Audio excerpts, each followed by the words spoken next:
This is the Levels Network. I'm Justin Horo, joined by the Willie Mason. Yep. And the bro, Lukey Stowe. Where do we start? Let's start with this, because I don't do this often and I say this a lot. All right? If you are new to this episode, you are keen to hear Triple OG's thoughts on State of Origin, make sure you like this video, subscribe to this channel. Share it with your mates. Go on Instagram, go on TikTok, give us a follow. All of that stuff helps. It helps us build what we're doing here. I think I want to explain this to some of the OGs, because I think and when I say OGs, I mean originals. I mean the older demographic. I mean my dad's crew. Because even my dad, only recently, up until about 3 or 4 months ago, thought subscribing meant pain. Subscription model. No, it's free. It's free. All you got to do is hit that subscribe button, and that lets YouTube and the rest of the world know you love what we do. So we love what you do, and we make you a part of the conversation. Exactly. And we love what the Bulldogs are doing, Mace. Let's get to this. We got it. Thank you, Aaron Warburton. Yep. Gus School. Sent us out what they're wearing this week. Like obviously, the Brisbane Broncos had the black dog and everything like that. Black Dog Institute. The Institute. Yep. And I think the Bulldogs have always had, a great supporter base, and they love changing their jerseys up every now and again. This is the jersey they wore when the great Andrew Ryan retired his last game in 2011. Why specifically the black? Because I remember when we used to play, we used to wear the stripe one, but with black shorts. Yeah. So back in the day, like in the berries and everything like that, there was always a fair bit of black in it. Yeah. There was black. They'd always wear, like, just say the white and blue top, black shorts, maybe some black socks. So it was always incorporated, but because obviously now it's just blue and white, blue and white, blue and white, blue and white. There's always been black involved in the Canterbury jersey. So did they change it for Bobcat specifically, or was it just that was an alternate jersey for that round and it fell when Bobcat retired? Do you know when we were playing and that we had marble things and everything like that? Yep. So it had Star Wars and that on it. Yeah. Do you remember what we were? Here we go. I'll read this out. We were. Or you put it on. We were. Iron Man. We were Iron Man. I still got that jersey. Yes, so do I. It's official. The Bulldogs are in black with the reveal of the 2026 alternate jersey. It's to only be worn once. The Bulldogs will run out in a sleek brand new design against Manly. Fosball, round 16, clash at a course stadium. It's backed by popular demand. The Bulldogs will wear a black alternate jersey after first going dark mode in 2011 for Captain Andrew Ryan's final match in the unforgettable Star Wars promotional jersey. So there you go. Ciro, put me in now, mate. I think both Blues jerseys would love to have you in some fashion at the moment, wouldn't they? So thank you to Az. I know Az as well. He was a great lad. Ciro, Gus, the crew at the Bulldogs. Unfortunately, Mace, I have not lost a bet, so I will not be wearing this, and I won't be wearing it going up against Fosball. I know you're a legend of both clubs, mate. This is the Willie Mason Cup coming up. The Willie Mason Cup. but I cannot wear this on the eve of. I said, do you want to wear yours? He goes. He didn't even answer me back. I said, I think I might wear mine for the whole night. I appreciate it though, and we'll find a nice spot. I might go get it signed. Get it signed. Some of my favourite of the current playing group. I'll get that sorted for you. Thanks, mate. You look after that for me. That's good. I think, obviously, would we have black pants with these? Black. You've got to go all black. You've got to go all black. I would say black. Yeah. It looks cool. You got black shorts on. It looks good like that. Yeah, I'm thinking that. Thanks, Bulldogs. Cool jersey. Thank you for all that. But I hope you lose on the weekend in these jerseys. So there we go. Just got to be honest with that. Just got to be honest. That's all right. Willie Mason. Hey, it's all right. It's all right.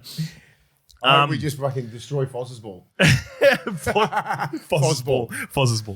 Hey, we've got a cool trip coming up, mate. I can't wait. We announced this. We gave it a soft launch on Monday.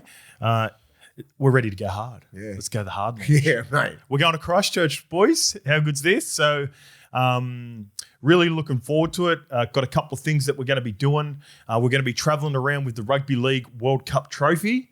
There is a game at the end of the year between the Kiwis and the Cook Islands for the Rugby League World Cup. And apologies, Lukey, can you go into the email and there is a women's game there as well? It's a double header. And get the women's game for us as well.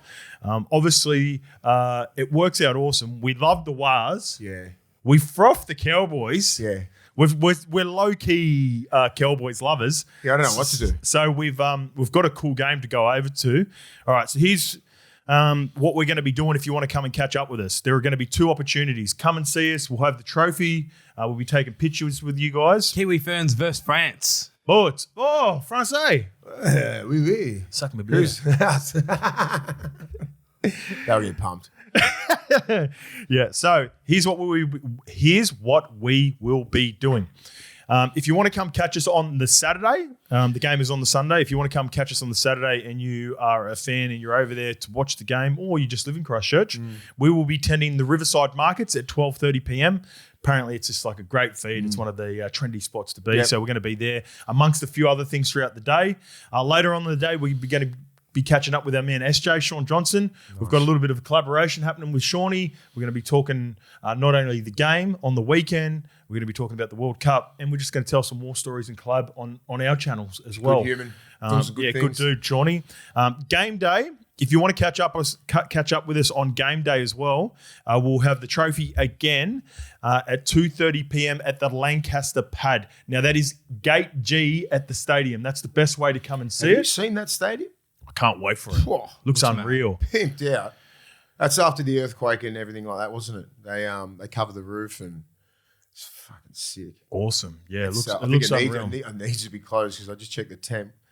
It's 1 It's degree. freezing. Yeah, It's we've 1 got degree. to rug up. Let's pack a beanie. Yeah. And Maybe some gloves. I might have to bring out some of the UK kit. The UK kit's coming. I've got a section of my drawer that every time I do like pass it on clothing, we've done stuff with them before, and I call the crew there and I just take some clothes out. We get given a whole heap of stuff all the time, so I just like take some stuff out.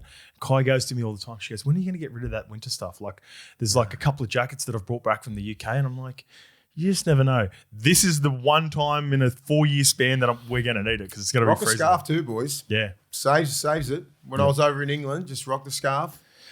And the last little bit. A big duffel coat and it's some other layers because this is, you know what weather this is. This is pommy weather. Yeah. This is like, because it was freezing. like 1, but it feels like -2. So it's fucking freezing. While we're on weather, actually, remind me about weather because that's in my mind right now. Waz Nation, we're hearing that there's a march to the stadium similar to Magic Round. I don't know if it's going to be as big, but if that is happening, If it's bigger than that, we want in. we're in anyway. We Let's go. we want in. Let us know where we need to meet you guys. We've got to do a little catch up at the ground at 2:30 p.m. But we'll have a little bit of a window from say 3 o'clock, just after 3 o'clock to 3:30. So, Lukey, you might have the information. I think I might have found. No, not yet. No, that's a different site. Yeah, but even if they let us know over the next couple of days exactly where it's going to be. So They'll hit us on socials. yeah, hit us up on the socials. Whoever's leading that wild stuff, he's Speaking of weather, Lukey, I'm never too proud to admit when I was wrong. The drinks breaks in the World Cup. They've got ya. They've got me.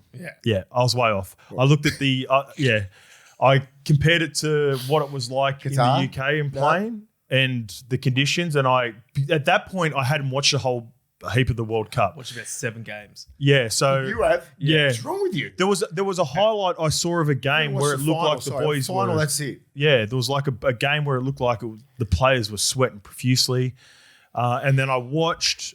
What was the main game I watched? If you're playing in MetLife Stadium, which is the Jets Stadium, it's like 30 in New York and stuff like that. Some of the East Coast games, Vancouver, all that, It's Seattle. summer, You get a cooler version of summer over there. There you go. So I made a mistake. I apologise. A couple of those games were a tough watch that I watched Monday, Tuesday, and Wednesday. Yeah, Because I watched all footy over the weekend. I can't afford to watch any World Cup like as much as I'd love to. Not a chance. So Monday, Tuesday, Wednesday, I got to watch some games, and I was like, this sucks. So apologise. If I walk out of a Real and a Liverpool Champions League game, do you think I'm going to watch a fucking World Cup game? You're not tuning in for South Korea versus Saudi Arabia versus Uruguay. Tune into that. Let me tell you a game to watch, Mace. All right, let's get it up. Yeah, the final. But yeah, on that. It's called the semi-final and the final. Yeah, So that's if you're true. building You can't go wrong. look at it from this perspective, from a league perspective. If you're like first 20, you're like into them, and then they get a 3-minute drink break. You can get your coaches in, You can So just explain to me what the drinks break is. What are they doing? So approximately every 23 minutes, there's a drinks break. So it splits the half. It's basically turned into quarters. You know, in the preseason challenge when we have drinks breaks and it becomes a 20-20. Is it like 3 minutes? Yeah, 3 minutes, and it has to go because FIFA like, it's So not there's a money no war thing. of attrition, right? FIFA's like, it's not a Exactly. money thing. Yeah, because exactly. I mean, I respect the shit out of soccer just because I don't like watching it, per se. But like, I love soccer. I just like the highlights. Yeah, what separates the best from the worst is especially the midfield. Yeah, and how hard fit they as work. hell. You want to give some guy a 3-minute break? These guys are training non-stop. Yeah. That's what it like. 3-2. Did Algeria get pumped? I didn't see Argentina that. 3-0. Messi scored his hat Yeah, trick yesterday. good. What about that day? So I told Lukey. So Messi, I thought Messi was done, man. He's still killing it. My little boy's rocking Messi jerseys around. I told Lukey I was just going to put like a little sneaky wager on because I've put some futures on. I love my futures bets for the World Cup. And I was going to go Mbappe 2 and Haaland 2. And not only did those two get 2, Haaland ended up getting 3. And then Messi ended up getting 3 straight after him. He big dude, Haaland, too. Yeah, he's a weapon. He's like a... You know what I love on the commentary? Zlatan. Yeah, Zlatan. He's made it. He's doing. Thierry's cool as fuck, right? He keeps Thierry hammering. is He keeps cool. hammering that yank. The Yanks. Why is he even there? He literally. Why the fuck is that yank there? I get it's America, but you don't fucking have any idea. Is it where you hit him with the confidence versus arrogance one? Is that the one you're talking Yeah. about? Oh, mate, you don't fuck with Zlatan in anything, mate. He will bury everybody. Everyone. I love him. If I was a soccer player, I'd be Zlatan. Yeah, He's you my would man. be. He's You my would be. man. That's your That's comp. your comp. That is Yeah, 100% that's your my comp. fucking. I'm like, and if he's looking at the fucking MLS like the lowest thing in the world, and this guy's trying to commentate. He goes, this guy's dominated Serie A, La Liga. Is it fucking Alexi? Premier Alexi League. something? What's his name? The guy that's on the panel with him. His name's Alexi Oh, something. he's way out of his On the depth. Fox panel, Yeah, he's with Thierry Henry, Zlatan, and Alexi Lalas. Yeah, he's way out of his depth. Yeah, It'd be like having like just Andrew Johns, Jonathan Thurston, and then having fucking. No, don't say it. Don't I'm say not it. even going to say it. I won't say it. And you're sitting there going, I know. I won't say it, Yeah. but then someone that's there, Yeah. you just go, Who's come on, who's mate. the yank that's been getting hammered? What's his name again? And he's doubling down on Pat McAfee. What's his name? Grella. Yeah, Grella. Yeah, Grella. Grella's, He's yeah. got- That's me. I'm Grella. I They played should over in the just- Super League. They should Talking just- shit. Yeah, you got Talking played with shit on these guys. podcasts. No, you didn't. Yeah, No, that's- you didn't. You were hanging on for bench the whole Harry Kill's time. like, who are you? Yeah. So good. You can't do it with those soccer players, mate. Their egos and how good they. Thierry Henry and like they're fucking Hall of Fame players, mate. Like they're in people's top 20 of all time. And then you've got an old mate who's played fucking 10 reserve grade games. Know your place when you're with the big dogs. But it is in America, and I get it. It is Say levels. your words, but like be careful because Zlatan is there to destroy you, right? And he's entertaining as hell. Thierry is like slyly, he'll jab you, right? But he's just French and he can get away with it. But Zlatan's very blunt. I love him. He's been on Jimmy Fallon and everything. He's fucking. He did an awesome one-on-one interview with Tom Brady. Yeah, They were supposed to be asking questions back and forth to each other, and it ended up just being Tom Brady asking Zlatan questions. Yeah, he's the best For the best most part. The best is when he got there and LeBron sent him a jersey, Oh, yeah. and he signed it back and sent it back to LeBron.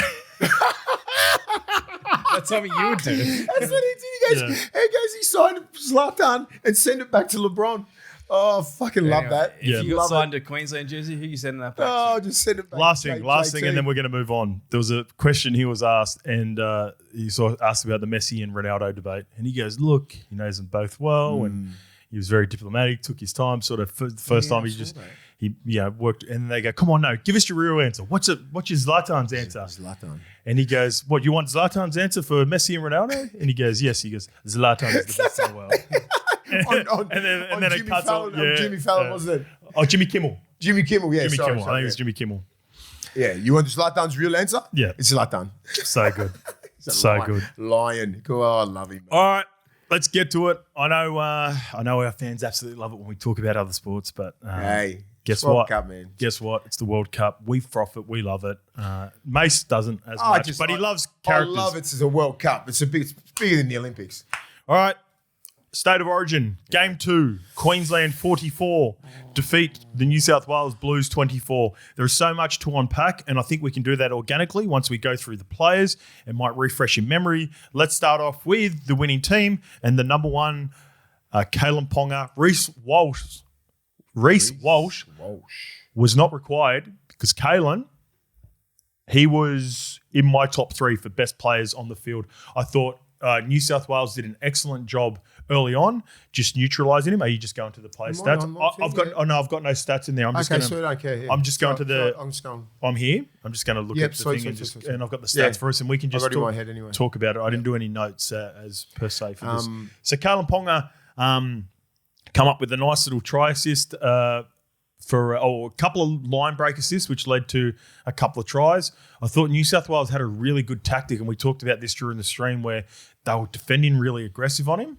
And then what Queensland did to counter that in the second half, great coaching again. I'm sure it was identified by Billy and communicated down to the playing group.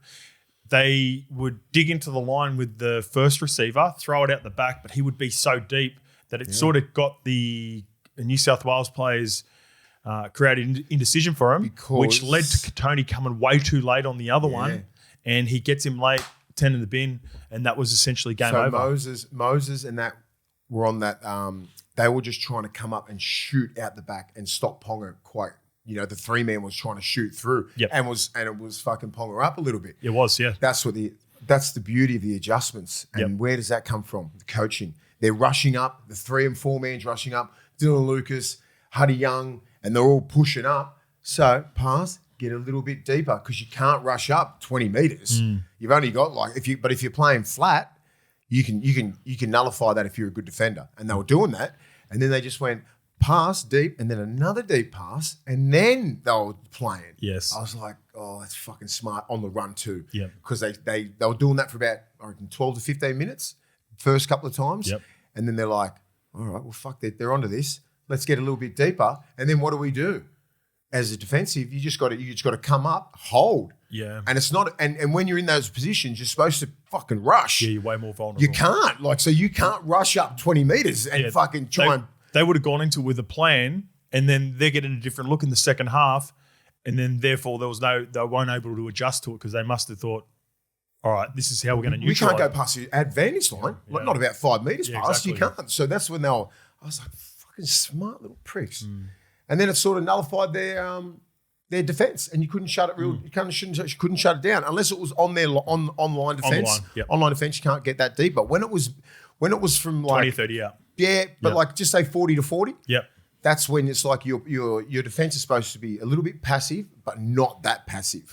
So you had no line speed. You're not going to get up 20 meters. Your legs would be blown out if you're doing that for 6 sets of 6. But Ponga was good. He was brave as usual. His skill set is well and truly above everyone else's. He's so fit, and he doesn't stop. They've got so much potency there.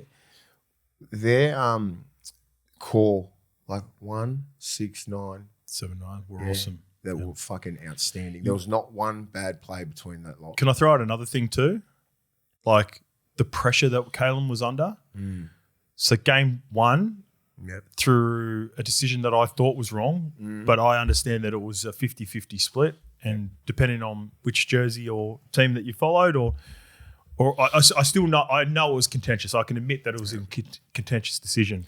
The send-off? He would have felt the pressure. He went straight up to Billy. He understood that he got himself in a compromising position, which led to the defeat of his team in game 1. Yep.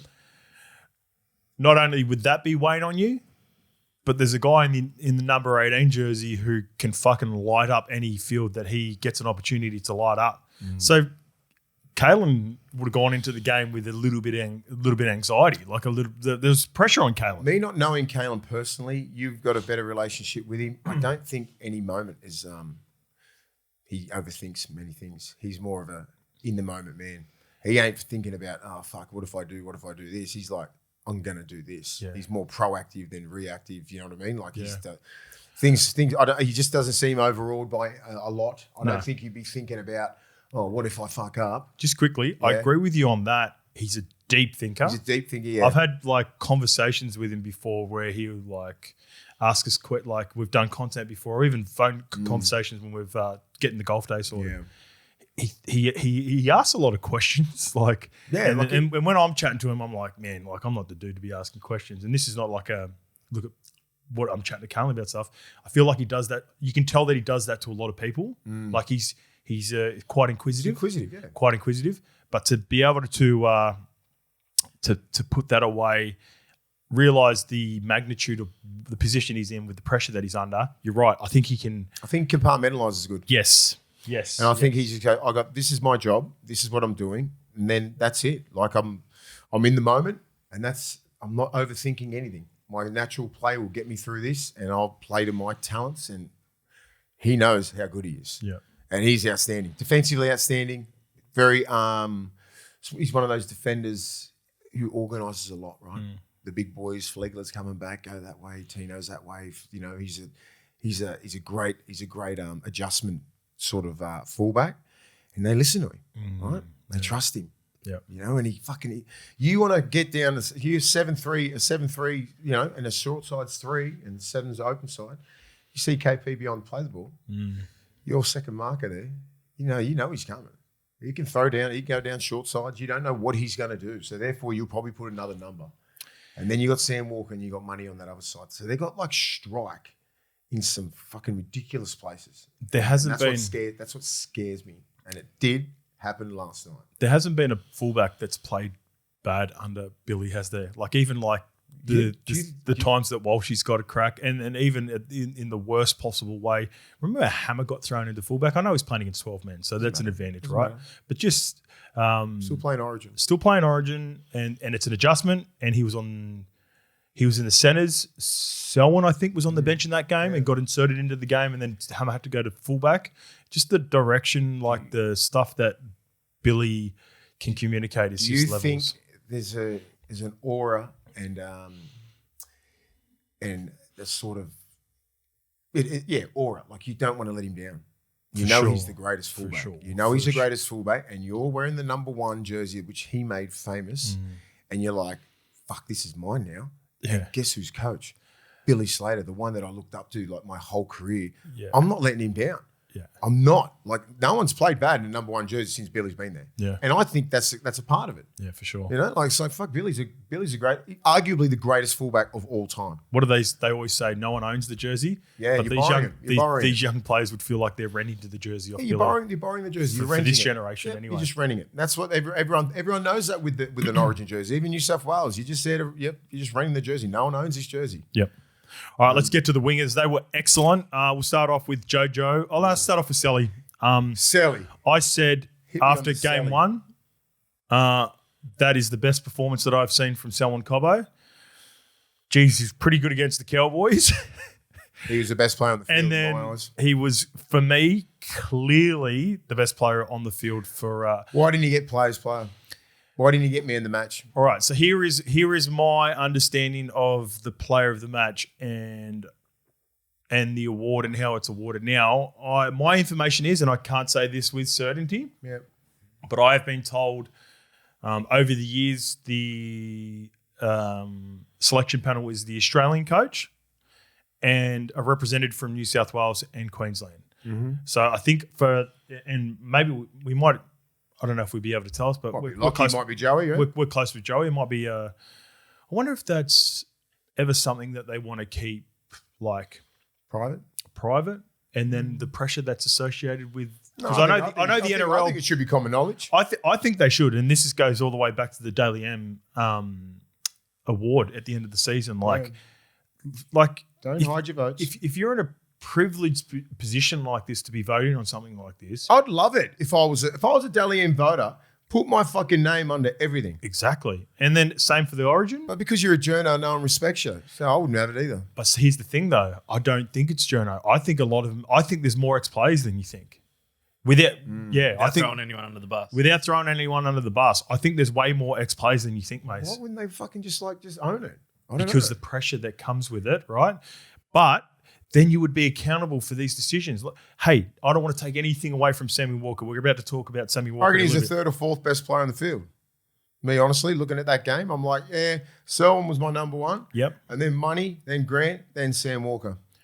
Yep. That was me, just like eyeball tests. I'm like, Sam Walker had a good game. I might even had Kalen over Sam. Yeah. And like he's a top 5 player on that field. Which is still great. Selwyn was the best player on that field. And I don't really give a fuck about wingers, but the game has changed where wingers are so important. Those finishes that he did, the play twos coming out of yardage, the way he started off the second half with that fucking semi-half break and started down the sideline. Yeah. The tough carries, the 200, like near 200 meters of just tough stuff.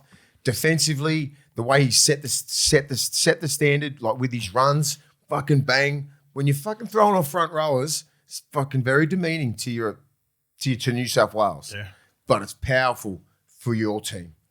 You know what I mean? So he was doing all that, and I'm just like, 3 tries, come on. Like, what else can he do? Yeah. You know what I mean? And a try assist. And a try assist. Nice little kick on the inside. He was clearly the best player on the field. If there was ever a time for a winger to win player of the match. And you got to rip out stats like that.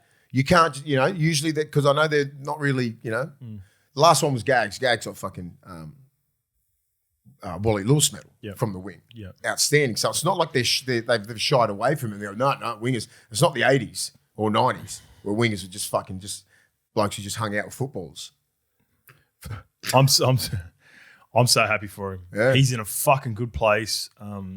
Like I said, I thought game 1 was the best game that I've ever seen Selwyn Cobbo play. He's trumped that, dominated it, like blown. He's back. He did basically all of the stuff that he did with the yardage carries and catching the high ball under duress, all of that stuff. Like he did in game 1, but this time he's added 3 tries and a fucking try assist on top of it. Do you know what? And a clean line break to start the second half. What I couldn't understand, right, is that we said it last night on the stream. This is not Selwyn Cobbo round 15 last year. Yeah. That was an unfit, unmotivated Selwyn Cobbo. This Selwyn Cobbo is fit and motivated, and he's an animal. He's got that look. We kept fucking kicking it to him. Why? Yeah. Do you know what I mean? Like just non-stop kicking it to him like he's going to fatigue. He's fit. He's game ready. He's done. Kick it to fucking JoJo. Who's that? Who is that on? Who is that? That's the coaching. That's on Nath. That's on like. Can Nath adjust that on the run? Yeah, I think so.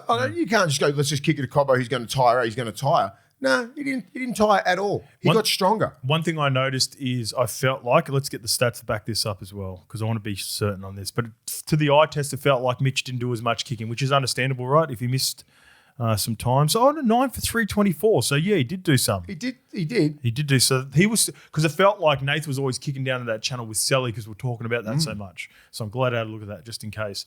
But yeah, there you go. Selwyn Cobbo, excellent player of the match for me. Distant second. I think you can put together an argument for 5 guys after him, but I thought Selwyn was really hard done by not to have a medal around his neck. Paying $51 too, apparently. Jojo Fafita, you win some, you lose more, don't you? Jojo Fafita, he was also excellent. I can understand why they weren't keen to kick to Jojo as well, because when he wasn't getting the ball, he was chasing it to the other side of the field, or he was coming in.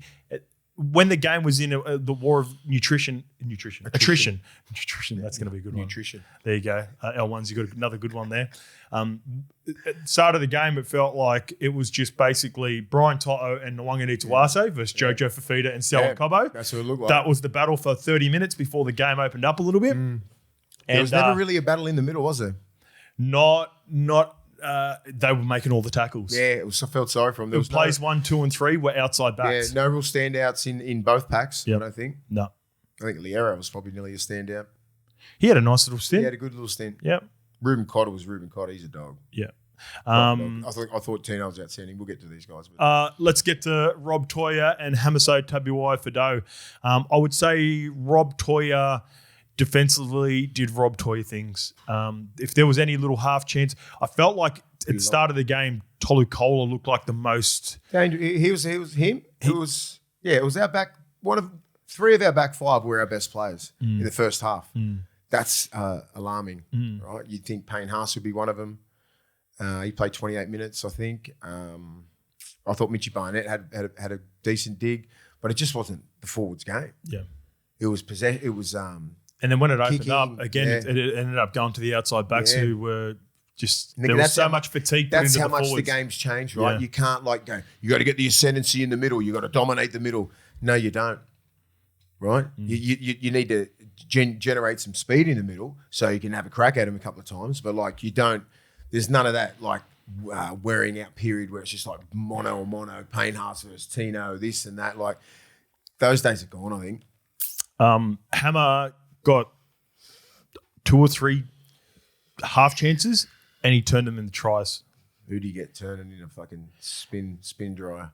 He got Cleary. So no, he stepped off the left foot on the original one to beat Katoni, and a little mini stiff arm to Dylan Lucas. Yeah, Dylan Lucas, very well balanced. Dylan Lucas had it's hard for him, mate. That's what I said at the start. Like you're throwing him to the wolves. He's going to be an Origin player. Yep, and I thought agreed. he deserved to be in the 19, but as a starter, like you got to pick your vets, right? And guys like Liam Martin. He's not out of form and he's done a job for you. He's won a Wally Lewis. He's done everything for you. Like if he was a Queenslander, they wouldn't even question that, man. Yeah. He would have one game. I reckon they'll pick him on that right side. Yeah. But do you reckon he could have warmed up for Penrith and not played and they would have picked him? Yeah. Exactly. Liam Martin. That's the difference. Liam Martin would have done. You've done 2 games. You played 80 minutes. That's enough because we know when you get that maroon jersey or blue jersey on your back, you turn into fucking Superman. Yep. Please understand that in game 3 when you're selecting that team. Hammer, awesome. Fucking unreal. Iced his moments. You got 2 lockdown centers. Right? He suits Origin so well because the game is a war of nutrition. Through the middle that it opens it up for guys that can break. Realistically, right? If you look, and I'm trying to stay on Queensland as much and not go to New South Wales before we chat about them.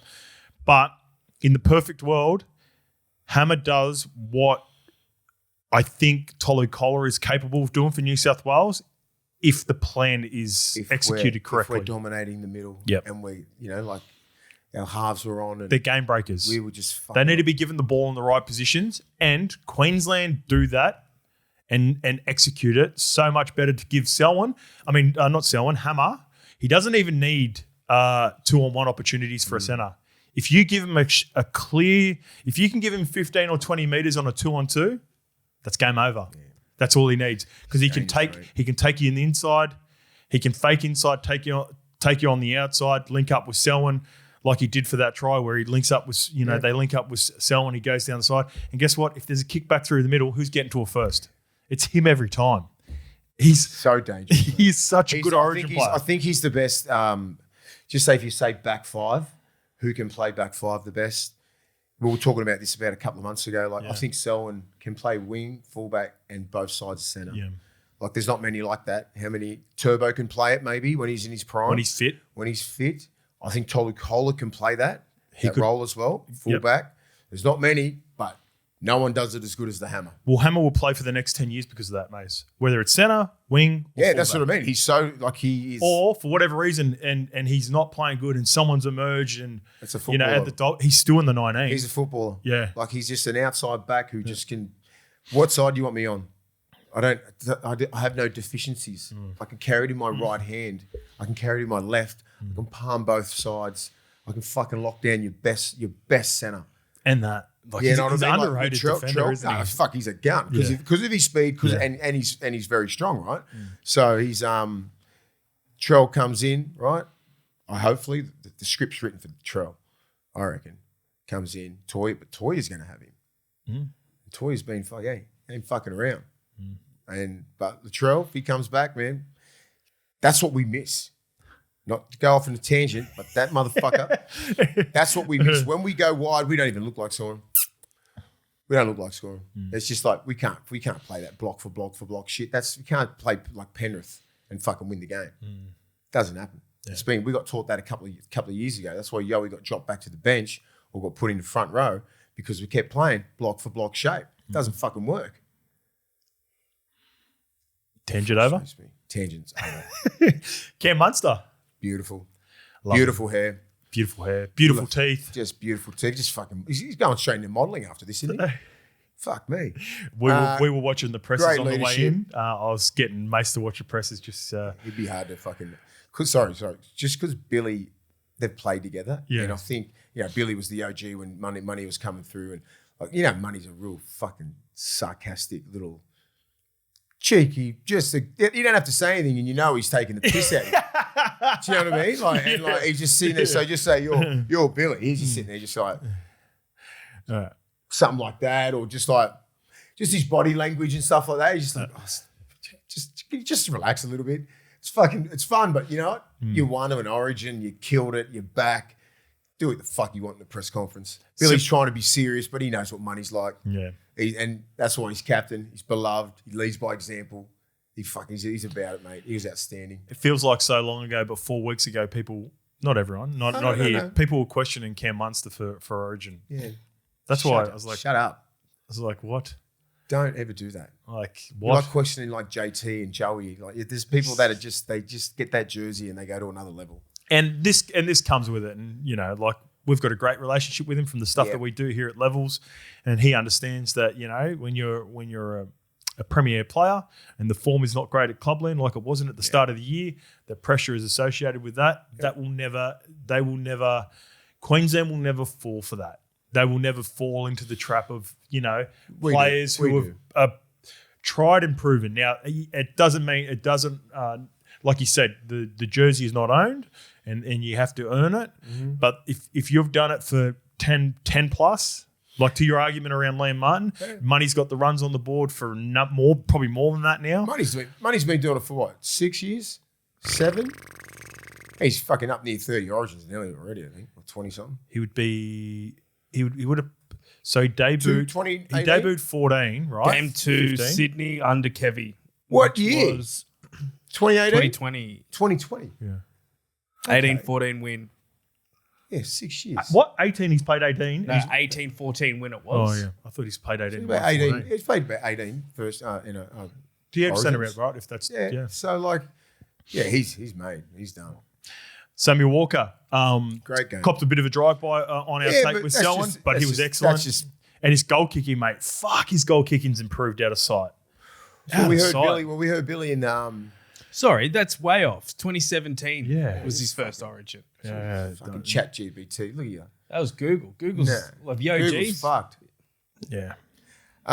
You redeemed yourself straight away. I was like, it didn't feel right. Yeah. He's played 23 games. I was thinking that. Yeah, he's up.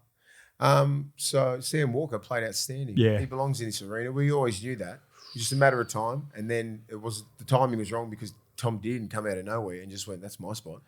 Well, here we go. This is going to be the conversation. This is the one they can't. It's going to be very un-Queensland-like for this decision. And judging by the way Billy talked about him, remember last night I left thinking Tommy is my selection. And this is, I'm talking about Tommy Dearden. Talking about Tommy Dearden, by the way. There are reports that he was close to playing this game against the Warriors. I think the travel maybe went against Tommy. Played right? Home. Christchurch. Home game. They return next week, I believe, against the Panthers. Is that correct? We looked at that last night. If Tommy gets through 80 minutes. 14. He plays 14. Could you argue Sam? He does, yeah. Could you argue Sam Walker up in the first 60 of the last Origin when it was he was the best player? Correct. And then this game? So I still think Sammy was the best. I still think Sammy was best on field in game 1 in the losing team. Yeah. That's how well I thought Sammy played on debut. Just say in both games he's been a top 3 player. Or top 5 player. That's outstanding in an Origin game. First 2 games. Yeah, for the first 2 games of your career, he's been one of the best players and he's got a man of the match. No one can take that away from him. Tom Dearden comes back, hopefully. Not hopefully, fuck. He will come back, but he comes back at 14. Do you know what I mean? Yep. And then next year it's a proper battle for that 7 jersey. Proper battle. But Sam's got it because Dearden got injured and remember last night when I said I was leaving, I said I just need to sleep on it. It wasn't the sleep. I still would have woken up and selected Tommy Dearden. Now I'm putting him to 14 because of how highly Billy talked about him after the game in the presser. His work ethic. About his work ethic, about how humble he is. Those are Queensland, those are Billy Slater attributes and traits that he frosts. Yeah. So Sam Walker is the front runner. There's 2 weeks to go. I don't think form matters, but it will come down to health. Queensland's only forced change will be Tommy Dearden will be a part of the best, not even 19, 17. He will be. He's number 14 on his back. He will most likely be the 14. I think that will move Max Plath to a more of a hybrid, just middle rotation player rather than to cover hooker 5'8" like he did in this game. It's going to be brutal this last one. Roosters for Sam Walker, they play the Sharkies on Sunday. Yep. That's the last game of the round, it looks like. It'll be interesting to see how Sam plays in that game. He was flat against Melbourne. The entire Roosters team were after Origin 1. Yeah. So it'll be interesting to see how he bounces back in that game. And then he can just get a little taste of playing at Suncorp. They play the Broncos on Friday, 26. Great hit out. He'll pump them. Great hit out. Because he got let, when you're a Brisbane boy and you want to play for the Broncos your whole career and you don't. They look past you. It's the only reason why I went to the Roosters. So it's always personal. It's an interesting game. I understand your thoughts on that. I think Sammy was hot, he wasn't a guy that was he was hotly contested. I think he was a guy that all of the clubs wanted up there. If Brisbane had to come to the party, he was staying in Brisbane for 10 years. We'll have to ask the gang up there, get that confirmed because I believe. I spoke to Texas about it. Yeah, that's all he wanted to play for. Yeah, he didn't want to come down here, but he was very highly touted. Yeah, I think he was persuaded. Yeah. I'm just looking on the bench here. I wonder if they rest him. Would you rest him for the Roosters? I think I would. I think I'd go, hey Sammy, big couple of games, your first 2 games. I know we all know Robbo's a deep thinker. Who are they playing? The Sharkies. Yeah. It's an important game. Toby Rodwell went well. Yeah. He went well filling in, didn't he? I thought he did a job. Aren't the Roosters the team with the most buys in the pocket? No, Melbourne and Cowboys. So Melbourne and Cowboys had their first buy on the weekend. Yeah, there we go. Yeah. So let's go to, again, let's put the 2 big boys together. Later platform, Tommy Flegler had a moment he would love to have back. Lucky he got the win. Big Jersey Flegler. But Tino I thought Tino played his best game of the year. With all the emotion that he would have gone through, handled it well, had 2 stints, was good in his second stint. Actually got this. I just love the way that, remember a couple of weeks ago, I was sort of critiquing him. He was making your footwork a little bit too early and then backing into the line. Yep. He wasn't backing into the line. Right? He was stepping real late and he was driving through. That was probably his best game I've seen all year. Hopefully he takes that back into the Titans and those runs that if he has that ferocity and the same sort of footwork real late and then drives through, be a fucking bonus for the Titans. Yeah, they've got a big game against the Panthers this week. Yeah, he does a lot of clean-up work, Tino, for a big man. Does a lot of work. What was his stats? 15 for 125. Beautiful. 39 post-contact and 27 tackles, 1 miss. Perfect. The second stint he went 19-19. 19-19. And the Jersey Flegler went 14 and then 17. Did you guys see Tino's quote to Triple M after the game? No. My old man had the best seat in the house tonight. Had to look up a few times and say, how good's this, Dad? Fuck yeah. It's awesome. As we sort of mentioned before, was sort of dominated by the outside backs in a number of ways for Queensland. But Harry Grant, for me, I'm probably going back to the argument and feeling I'm selling number 1, distant second, and then I couldn't toss up between Cam Munster and Harry Grant would have been my other choices. Yeah, back into the game, if you're going to catch someone slipping in a big moment too, he got an 8th. Fuck, that's nice to have on the resume and for the highlight package. Yeah, because they go on Kangaroo and shit together. Yeah. You'd be bringing that up. They love each other, don't they? So I think they connected. You could tell when we were out having a few beers with them at the Aussie tour. You could tell. Heads, just love when Queenslanders and New South Wales get together, you can see that there's little packs. Yeah. And you could tell that Harry and Nath was quite close. Caught him slipping. Nice for the highlights package later on in his career. But then, it set the try up. It wasn't just getting him. It was try time. So. Proper got him. Fuck. Yeah, he'd be pissed off, old Cleary. Have his best game. And aside from that, even though he didn't, that was his, I think, 1 try assist. How many tackles he made? He would have made heaps. 45? He would have made heaps. Oh, 30. Only 30. Okay. Yeah, there you go. It's weird, isn't it? So he play 80? No, he got 77. He got a little spell right at the end. Yeah. They must have moved Pluth up to hooker just to give him a spell when it was all done. Back rowers. Kurt Capewine, he played 50 minutes, did his job. Doesn't miss tackles. Typical Queenslander, tough carries, made his tackles. Britain, Nikota. He played good. Played strong. Runs the ball hard. That's what he does. He just hits good lines, runs the ball hard, hits hard. Like he's undersized for a back rower. Yeah, he is. He's not. He'd be just pushing 100 kilo, I reckon. Here is where the faith that was shown in Billy. I thought he was no chance. I thought he had, you go back to game one and he comes on in a really tough period for him too. He come on in the second half. He come on at the back end. He come on at the back end of the first half, I believe, for Ruben Cotter. And then once they were under the pump, they had 12 men. There was a couple of moments he'd love to have back, but rather than dropping him completely out of the team because he come off the bench, Paddy Carrigan forced a reshuffle. And there was an opportunity for Billy to go with someone fresh. Hilam Lukey, Kulikefufene Fuliaki, straight into the starting lineup. He went, you know what? I picked Britain for a reason. He was next up, and he rewarded him with the starting jersey. And I thought, again, without doing anything too crazy, just did his job.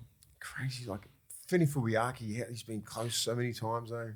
Did he get 3 minutes or something? Yeah, right at the end. He must have been. He come on right at the end. And then he got 8. I didn't even know. He got 8, yeah. That was when New South Wales had all the ball.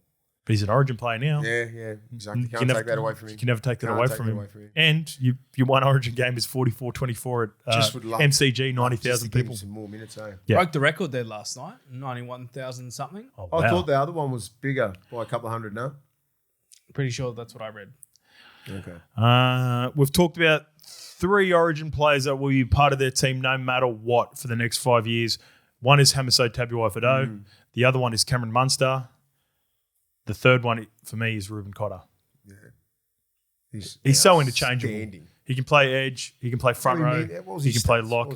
70 minutes, 16 for 127, and a clean 33 tackles. And a hard 167. Yeah, the hardest.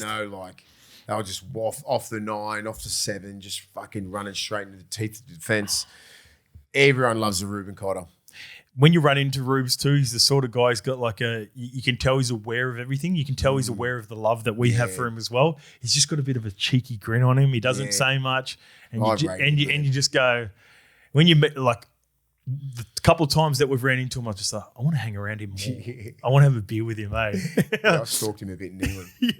He's because I love watching him play, mate. I love the story. You know what I mean? He was a couple of injuries, and they wanted to get rid of him, right? And then they remember he hit the scene when they had that big run into the semi-finals and everything, and it was like, fuck Ruben Cotter, because they kept playing him 9. He was a 9 coming through the grades, and then boom, played 13. Backed himself. Can I throw? Now he's the first one. Luke, he's in my this? 17 in every team I pick. When I was at YKTR, we did some interviews, and Laurie was the coach for the Indigenous team, and we're just going through some of the teams, and I was like, we're asking him a few questions, and I go, there's a young kid, there's a Ruben Cotter on the bench. Can you tell us a little bit about him? And at that point, he maybe played a game or two, and Laurie goes, look, don't know a lot about him, but apparently he's a bit of a lock sort of hooker hybrid. And I watched him in that game closely. I think he ended up getting a start, and he killed it. And then from that point on, I was like, ooh.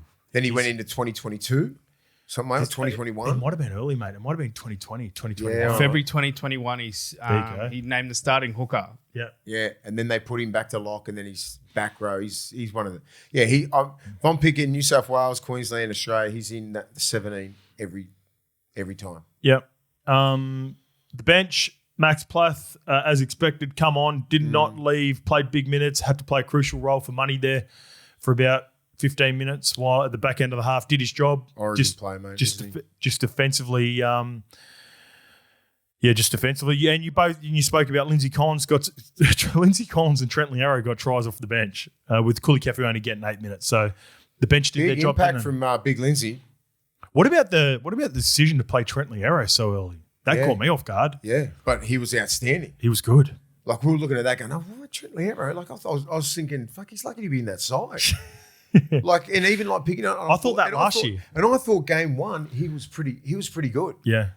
And club level, he's been playing really well. In the middle, it's really simplified his role. He's on an edge. He's a big body. He's strong, good footwork, bends the line.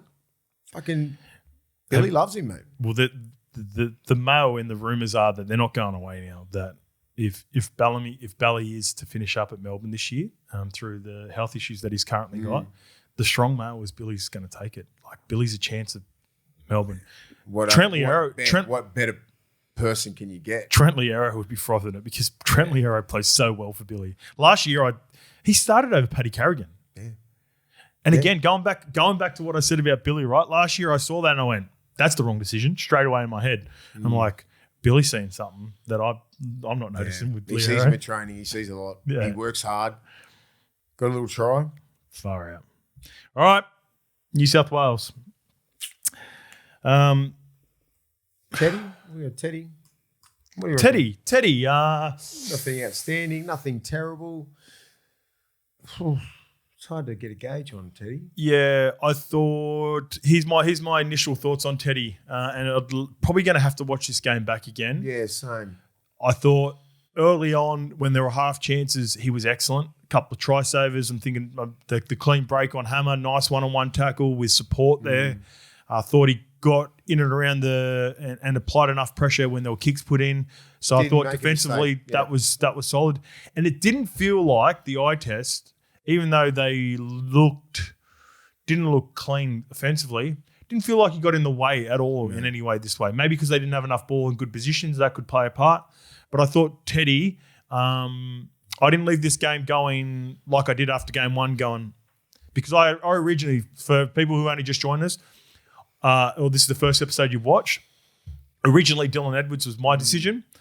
I would have gone to Dylan Edwards in game two. I made that clear after the game. He's going to be under the pump for game three. After leaving that game, I don't think Teddy deserves to be dropped. Same. I'm not phased. If they pick Teddy, he'll do a job. If they pick Dylan Edwards, he'll do a job. Or they pick somebody else that's playing this weekend. Who could they pick? Tom Tavojevic. Nah, fuck no. He hasn't played enough. Not to get in the fullback. Too risky? Yeah, it's too risky for him. I don't even think he'd make himself available. You're right. If Laurie, I don't think he he's would. Team first, mate. He's team first all the time, and he knows where he needs to get to. He's like, I'll probably need 3 games and really push myself. Can I throw another thing at you? Yeah. Team first for New South Wales.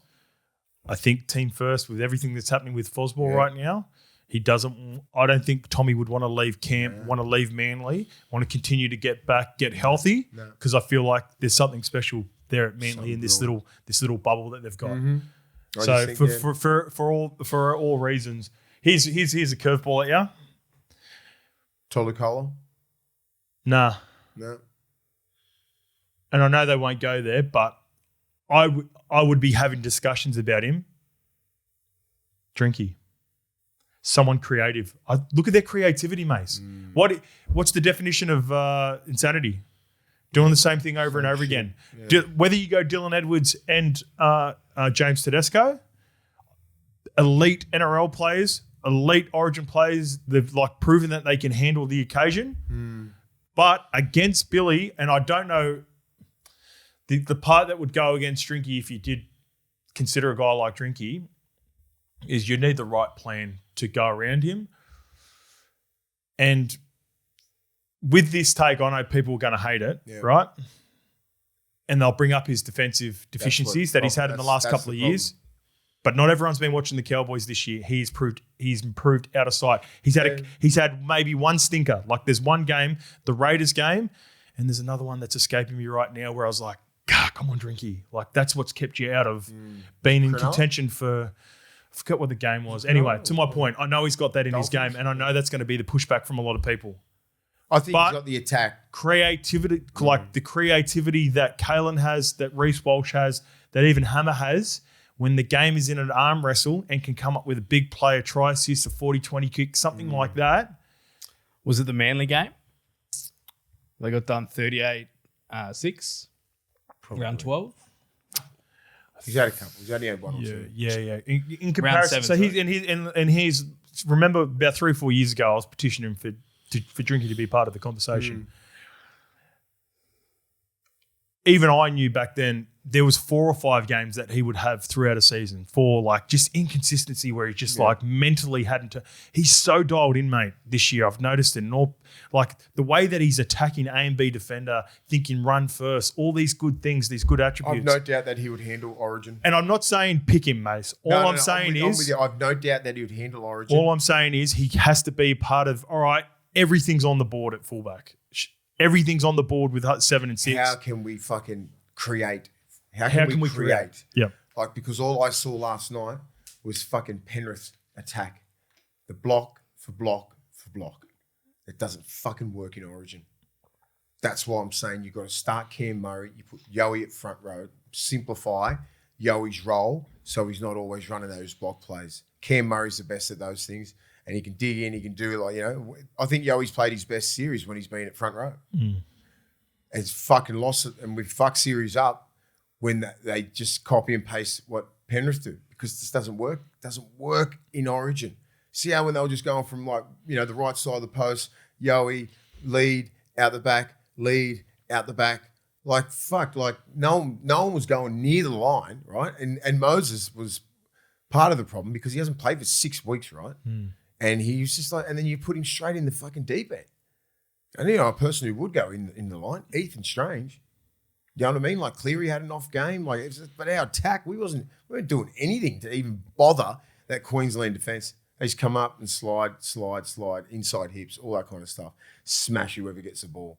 We didn't look like scoring unless it was like a fucking try, like off a mistake off Flegler. Nwanga Tuasi doing that good try. The last try, fucking who cares? You know what I mean? Like, game over already. Let's go to the wingers then. Brian Toto and Mark Nwanga Tuasi. Outstanding. I thought they were, our back five was pretty good. Yeah. Toto, like, obviously he had a real fucking shitty game. Game one. He knew that. I think he made one mistake. He definitely got targeted. Like they went after him. Jojo Fafita's. I'm glad they did. There's a bit of a mismatch there. There's a bit of a mismatch there. Jojo got a try over him. They got an error out of him on the double knock on. Remember late in the game, the beach ball. No, that was not the beach ball one. Later on in the second half. Yeah. Okay. Yes. You pick Brian Toto every day of the week. Scored that. Yeah. I don't even. Mark Nwanga Tuasi just fished the water. Yeah. No moments big enough for him. Like he needs a World Cup final or something in soccer with a fucking goal. Comes on. He's going to go back to rugby union with that much confidence. I remember I didn't watch a lot of Mark Nwanga Tuasi in the Wallabies before. Well, he wasn't like a mainstay. He only played like 13 caps. Yeah, but also like in a shitty little era. The Wallabies era hasn't been worthy of watching aside from when Bledisloe's on, so I wasn't totally across him before he come over. The amount of improvement and the big moments that he's had in big games already, he's going back to rugby union even full of confidence. Too. Oh. He was making some mistakes defensively, and I think Brisbane, Queensland left a lot of points on the field because their left side, our right side, we were in shambles. They just didn't take advantage of it. Yeah. Because Mark tends to come in a lot, right? Yep. He's got that row. Who was right side centre? It's Katoni jams a lot. So Katoni, let's get to Katoni and Tolukola then. Outstanding. I thought Mark fucking pick him every day. Again. Bizza. You pick Bizza. All day. Teddy's the only contentious position. So far. Because people are just going to go, and I'm like, what can Dylan Edwards do that Teddy can't? Not much. There's not much difference. They're very similar. And that's that's why I understand why you're bringing Drinky up. Because he can fucking... He's a completely different look in every facet. And you're like, what do we do? Because he's sitting in the middle of the field, boom, he'll throw a 30-metre pass. Or what about on a kick return? He'll link up with Brian Toto. That's what I'm saying. Like if it's a staggered line, and you give him 10 or 15 metres, what does Kalen do? A little bit of indecision. He'll skip across field. He's not even going to pass, but he dummies the pass because he's got it in the bag. Takes a tackle, does that hip escape thing that he does, right? Similar attack, just say he hasn't got the mad left foot like the KP has, but the skill set is the same. Yeah. Same build. Yep. Defensively, some errors there. But that's something, when you give someone a blue jersey or a maroon jersey, you go to another level. I don't think he'll get picked because it's game 3 at Suncorp. It's a fucking worst thing that can happen to some players, right? Be careful what you wish for. Always say that. Yes. Yeah, I can play Origin. 6 tries down your edge. You're done. GI's done that to fucking everyone. Yeah. So our centres, Katoni, I think he was solid, right? I mean, he was all right. Like, he didn't really get that much ball. A couple of mistakes early. Been the early tip on. Great hit on KP. There was a 50-50 chance to execute a play to Nwanganitawase early in the game once they, Is that straight after the try when they got that lucky try through for him where he scored? Yep. Just missed a couple. Yeah. Could have iced it. That's where Critter as a right side centre. I know he's been injured and a bit busted, but he don't miss opportunities like that. Well, the thing that's going to go against Katoni as well was like a big moment with the 10 in the bin and also the competition at centre. Fuck, man, that right side centre spot there's guns everywhere. Yeah. Bradman Best's going to come back. He's playing this week. Which it's either him or Latrell. Speaking of proven, Bradman Best every time he plays for New South Wales wins games. He's unstoppable. He's an Origin player. Yeah. Who's Critter? A left side centre? Well, Critter was left side in game 1. Yeah. But he's a specialist right centre. Defensively. Can we address Critter playing on Saturday? And now going back to my question that I asked you, and we talked about it last night on the stream. I want to make this clear. He got dropped. I want to make this clear because people thought it was an attack on Critter. No, it's not an attack on Critter. Sorry, he either got dropped or ruled himself out, and I don't think you rule yourself out in Origin and you play the week after. 4 days after. You don't. He's playing on Saturday. I know. He's going to carve Manly up. So I want to make that clear because, there's been a couple of, like I brought it up straight after selections were made. I did not like the excuses around what Mitch Moses and as great as he went for 20 minutes, and I love the player, and Casey McLean looks like he already in 20 minutes looks like he's going to be an Origin player, right? Forgot about that, man. But why was he afforded, and with a different injury? Like, am I banging this? Yeah. There's another one. No, it's when you screamed it straight in. Why was he afforded? Why was he not afforded time in camp? Why was he not considered if he was completely ruled himself out of Origin 2? Now, Mace, I want to ask you this question because I've never played Origin. I know what it's like to play NRL. I don't know what it's like to play Origin. And even more so in this current game because of the level that they play in it now and the ferocity of Origin and NRL. Do you think, would you rule yourself out of an Origin? Personally? Fuck no. If you were carrying an injury that you were able to play with 4 days later at club? No.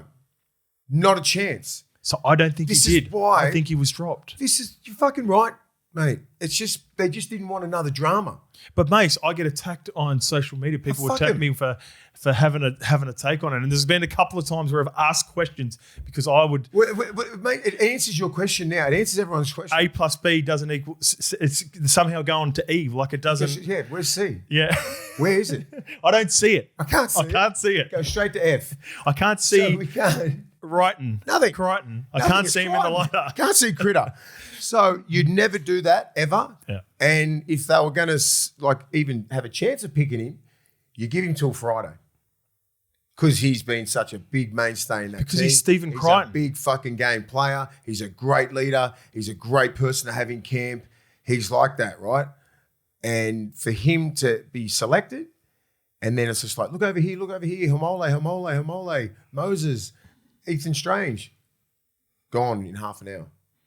Ruled out. Who by? Well, you wouldn't have... I'm just saying by who by? New South Wales or was it Travis Tuma? Travis Tuma ain't going to do that. Love you, Travis Tuma. He's S&C for the Bulldogs. He's not even saying a fucking word. He's like, he's good to go. Unless Stephen Crichton has come up and goes, I'm fucked. And if that had been true, he ain't playing this week. The end. The end. Yep. Mitch Moses. Wouldn't have played him. I wouldn't have played him. I would have. I think this is one of those ones that are like, because in hindsight, and let's be fair to Laurie as well and call it like go back and we've had takes on teams in the lead up to it. So Mitch Moses for me was still my selection. Yeah. But I would have had a more precise, clear game plan for Ethan Strange a lot earlier with with what was presented to him, and I thought it was presented to him early enough Strange, he had to come on at the 50-minute mark, it wasn't back end of the first and half. not to come on and Mitch Moses goes off and he plays 5'8". He has to come on and play a hybrid role, and they link up together to chase points together. Yeah. I found that crazy. I just didn't understand why he wasn't on the field creating stuff. If you're going to, everyone was saying he's going to come on as back row, who cares? Come on as lock. Just be a ball playing lock. Yeah. Like Victor Radley, get on there, just pile through, just have all your ball players on there, hard hitters, game breakers, have that, right? You just can't keep a kid like that off for so long. Mitch Moses, I would have picked Mitch Moses only because of the 6-man bench. Yep. If this wasn't a 6-man bench and this was like for last year and you can only pick 4, I might have a rest because you're playing with house money. And if you're fucking playing good enough for game 3, we'll pick your game 3 because you're going to have a couple of games under your belt. But Ethan Strange, continue. Well, for that reason, with that pressure, the noise is going to be it's going to be so loud around Mitch. It's going to be so loud around. What was Mitch Moses supposed to do? Like he kicked well. Yep. He was getting shit ball because it was just block for block. Like he's on ball, mate. He's an on ball player. Here's what would have suited them chasing points in the second half. Queensland have been done it, and I assume this is what Queensland were going to do if they had to chase points. For those years that, whether it was Daly Cherry Evans, whether it was Cooper Cronk, I think it was one of the first to play the hybrid role with Lockyer and Thurston and Slater at the back, or whoever was the fullback at the time. They did it with Michael Morgan. They did it with Daly Cherry Evans. They did it with Kalen Ponga. There's been so many examples where they've had a swingman player like an Ethan Strange, a hybrid player, and what they do is they play, get to the middle of the field, get to 50, get right on the post, and that eliminates block for block because you can't go from one side of the field when you've got all those ball players. So a middle lays the middle of the field, and you identify where the fullback isn't, and you could have had Teddy and Nathan Cleary sitting on the right, and you could have had Ethan Strange and Mitch Moses sitting on the left.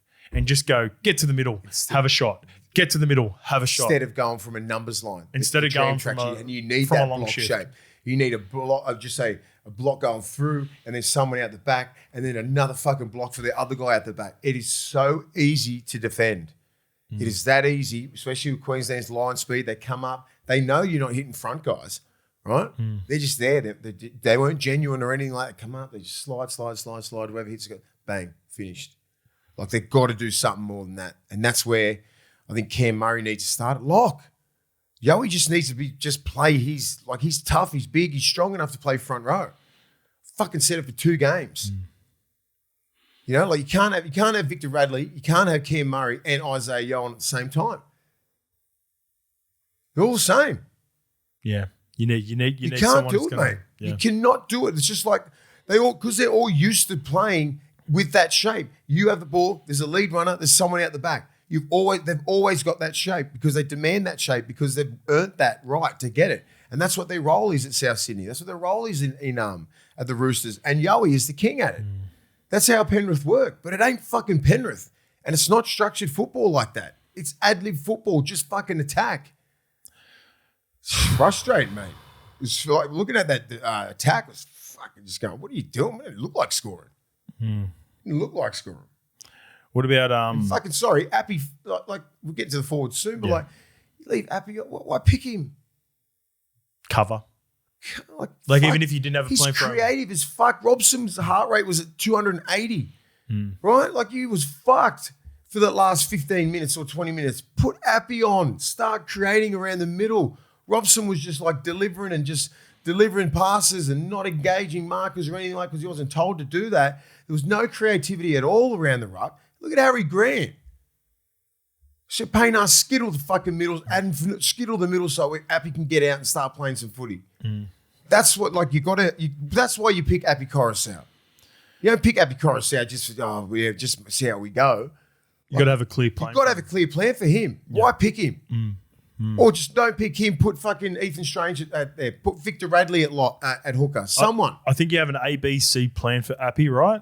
A is all right, a rotation with Reece Robson. The game's in the balance. He could be a game breaker. B, if you're chasing points, you have to insert him. That was what happened to him. Plan C, it's the opposite.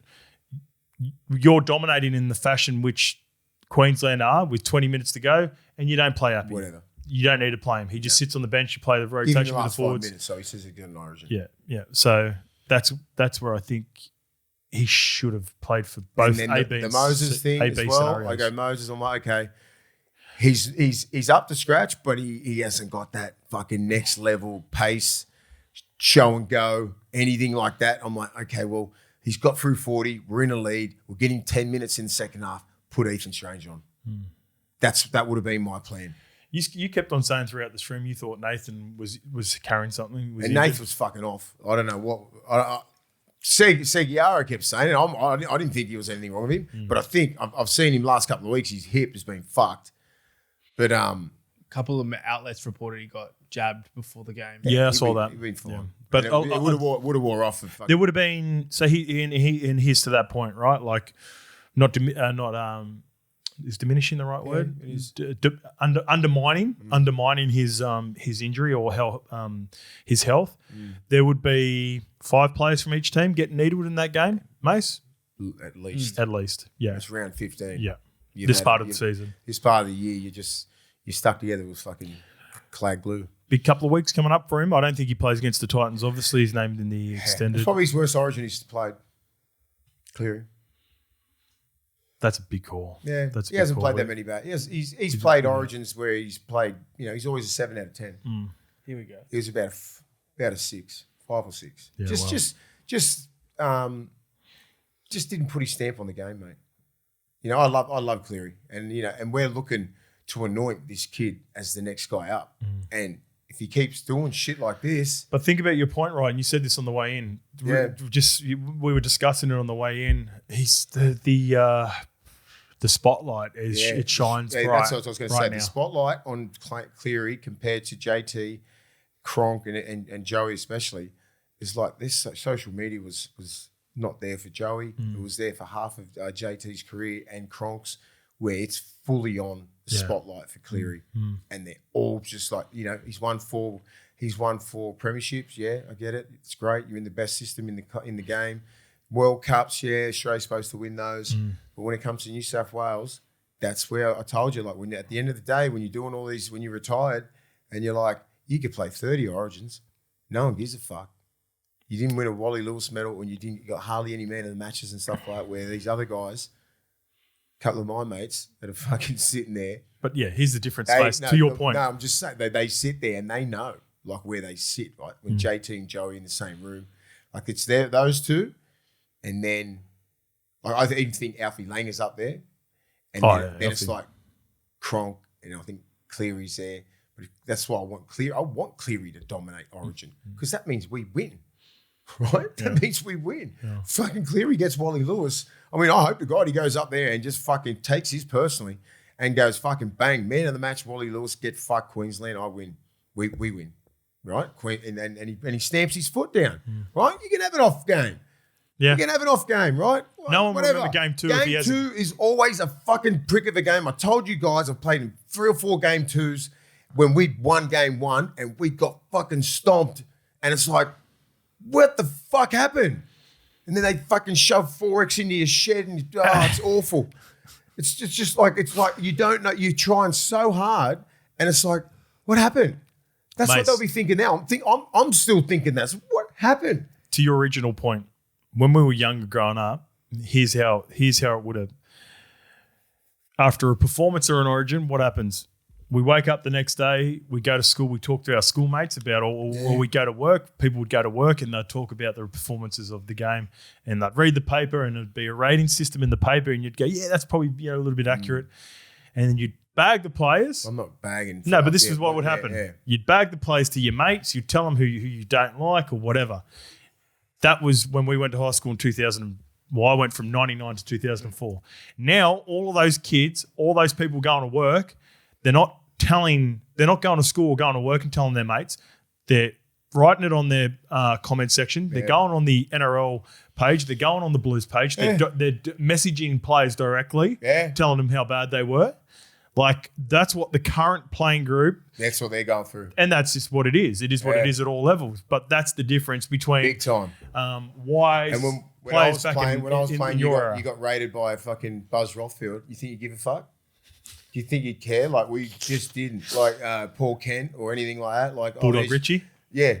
Fucking Bulldog Richie give you a fucking 7. You would have lost some sleep over Shut some. up. I lost so much sleep over their ratings. That's why I was embarrassed about it. I was like, shut up. Who are rating these fucking games? Then I found out they were journos. I went, ugh, who cares? You just care about you care about your coach and your peers. Yep. You know how you went. You watch your video. You know if you played good in Origin, you don't need fucking journo telling you how to give you a 6. Anyone who steps on that field, minimum is 6. Right? So Cleary's just had an off game. Yep. His standards are super high, hence why he's going to get a little bit of backlash, right? And he's got to expect that, and then he's just got to fucking go back to the lab. He'll be doing a lot of study on what he can do better, because he's the key. Cleary needs 9 out of 10, man of the match up in Brisbane, get everyone going. What else if you're a middle right now, see the game, we talked about the OBs going at each other set for set. What can middles do? What can Payne Haas do, Mitch Barnett and Reece Robson do to insert themselves in a game, in the current game, the way that the game's played? What would you do? What would mentally, what's something that you can do other than just taking your carries, trying to find your front, defend solid, make sure there's no quick play the balls? What else can you do in the modern game now, mate? It's hard. It's a very hard. It's a very good question, right? So if you're Payne Haas, can you get his stats, please? I think he played maybe 55 minutes. 54, 9 for 69. 9 for 69 metres. 33 tackles, no misses. See, 69 metres is not Payne Haas-ish. You know what I mean? Like and that dictates how the game's going, right? You just don't get 50% of the ball. How many times have we looked at stats this year and you're blown away by it? You're blown, yeah. And it's an OB's game, isn't it? Yeah, OB's coming out with 200 plus metres. Payne Haas has got, because it wasn't a forwards game. Right, Tino did good because they got a couple of kickoffs, right? So you get a couple of kickoffs, 20 metres, 20 metres, 20 metres. Yep. So his 69 metres would have been straight through the teeth of it. I thought Mitchie Barnett, I thought they set the standard. Yeah, so did I. I thought they went really well. Yep. I think we really suffered on the edge because there was no threat in the back row. Huddy Young was quietish. Dylan Lucas didn't touch the ball. He had 4 hit-ups in the first half. Took him 20 minutes to touch the ball. Took him a while, right? And that's what happens on the right side because people don't like passing left to right. Yeah. Cleary needs to get his right side back row involved. And can I ask you this question? And I asked you when it doesn't matter how good you are at club level, do you become a spot immediately if you play Origin and you haven't played Origin before? You're going to run a lot of shape. Not to say that he was a spot. You're going to run a lot of shape at him but the instructions from New South Wales would be, hey, don't worry about getting your hands on the ball, make your tackles, get into the game. Yeah. Would that have been something that they would make your tackles? That's all it is. Make sure you make your tackles because everyone can attack. It's up to the middles to set the platform, and then it's up to the halves to create all that other stuff.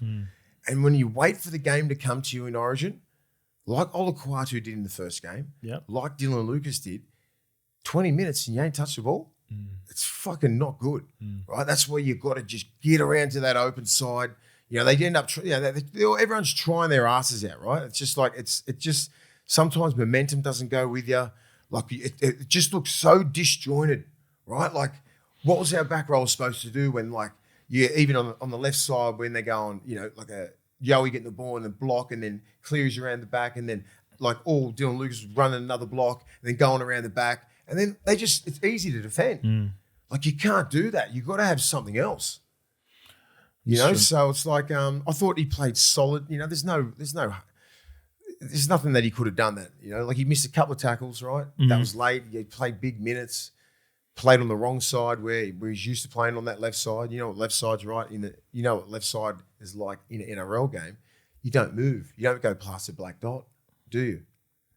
No. Huddy Young have I can speak. What's their stats? So I can. Here's what I want to give a club version of what Dylan Lucas would be going through. And when I arrived at Manly, I know it's only club level, but I understood that there were so many good players in that team.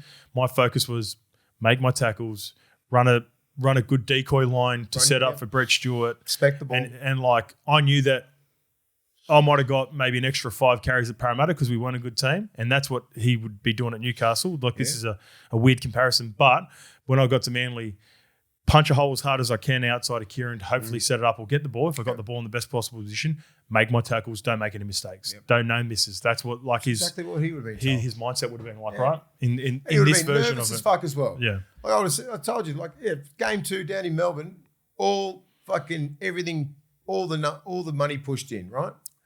Isaiah Yeo, 71 minutes at lock, 12 for 84. How many receipts did he have? I'm looking at that now.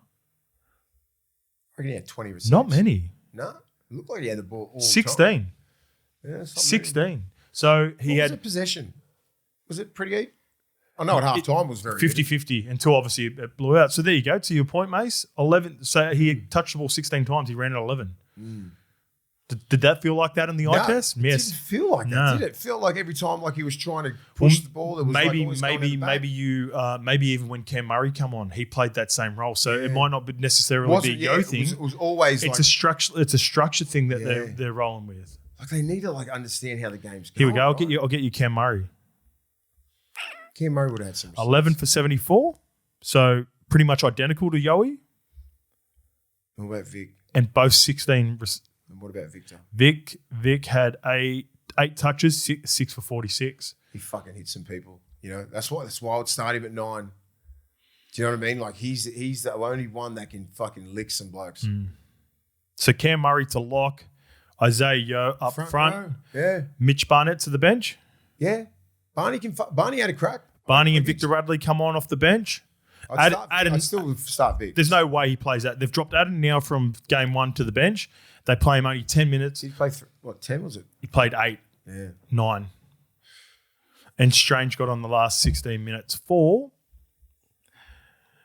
Moses. Originally, no, it wasn't for Moses originally. So come on at lock, and then they ended up pulling Mitch Moses off. Yeah, didn't he come on for Adam? We said that during the stream. Yeah, he did too. Yeah, Ethan come on for they should have just... Because he thought that we needed more speed. Yeah. That's what he said. That is fair. That is fair. Here's a question that I got from the comment section from last episode, just on the way in. This one comes from Benny Caprion.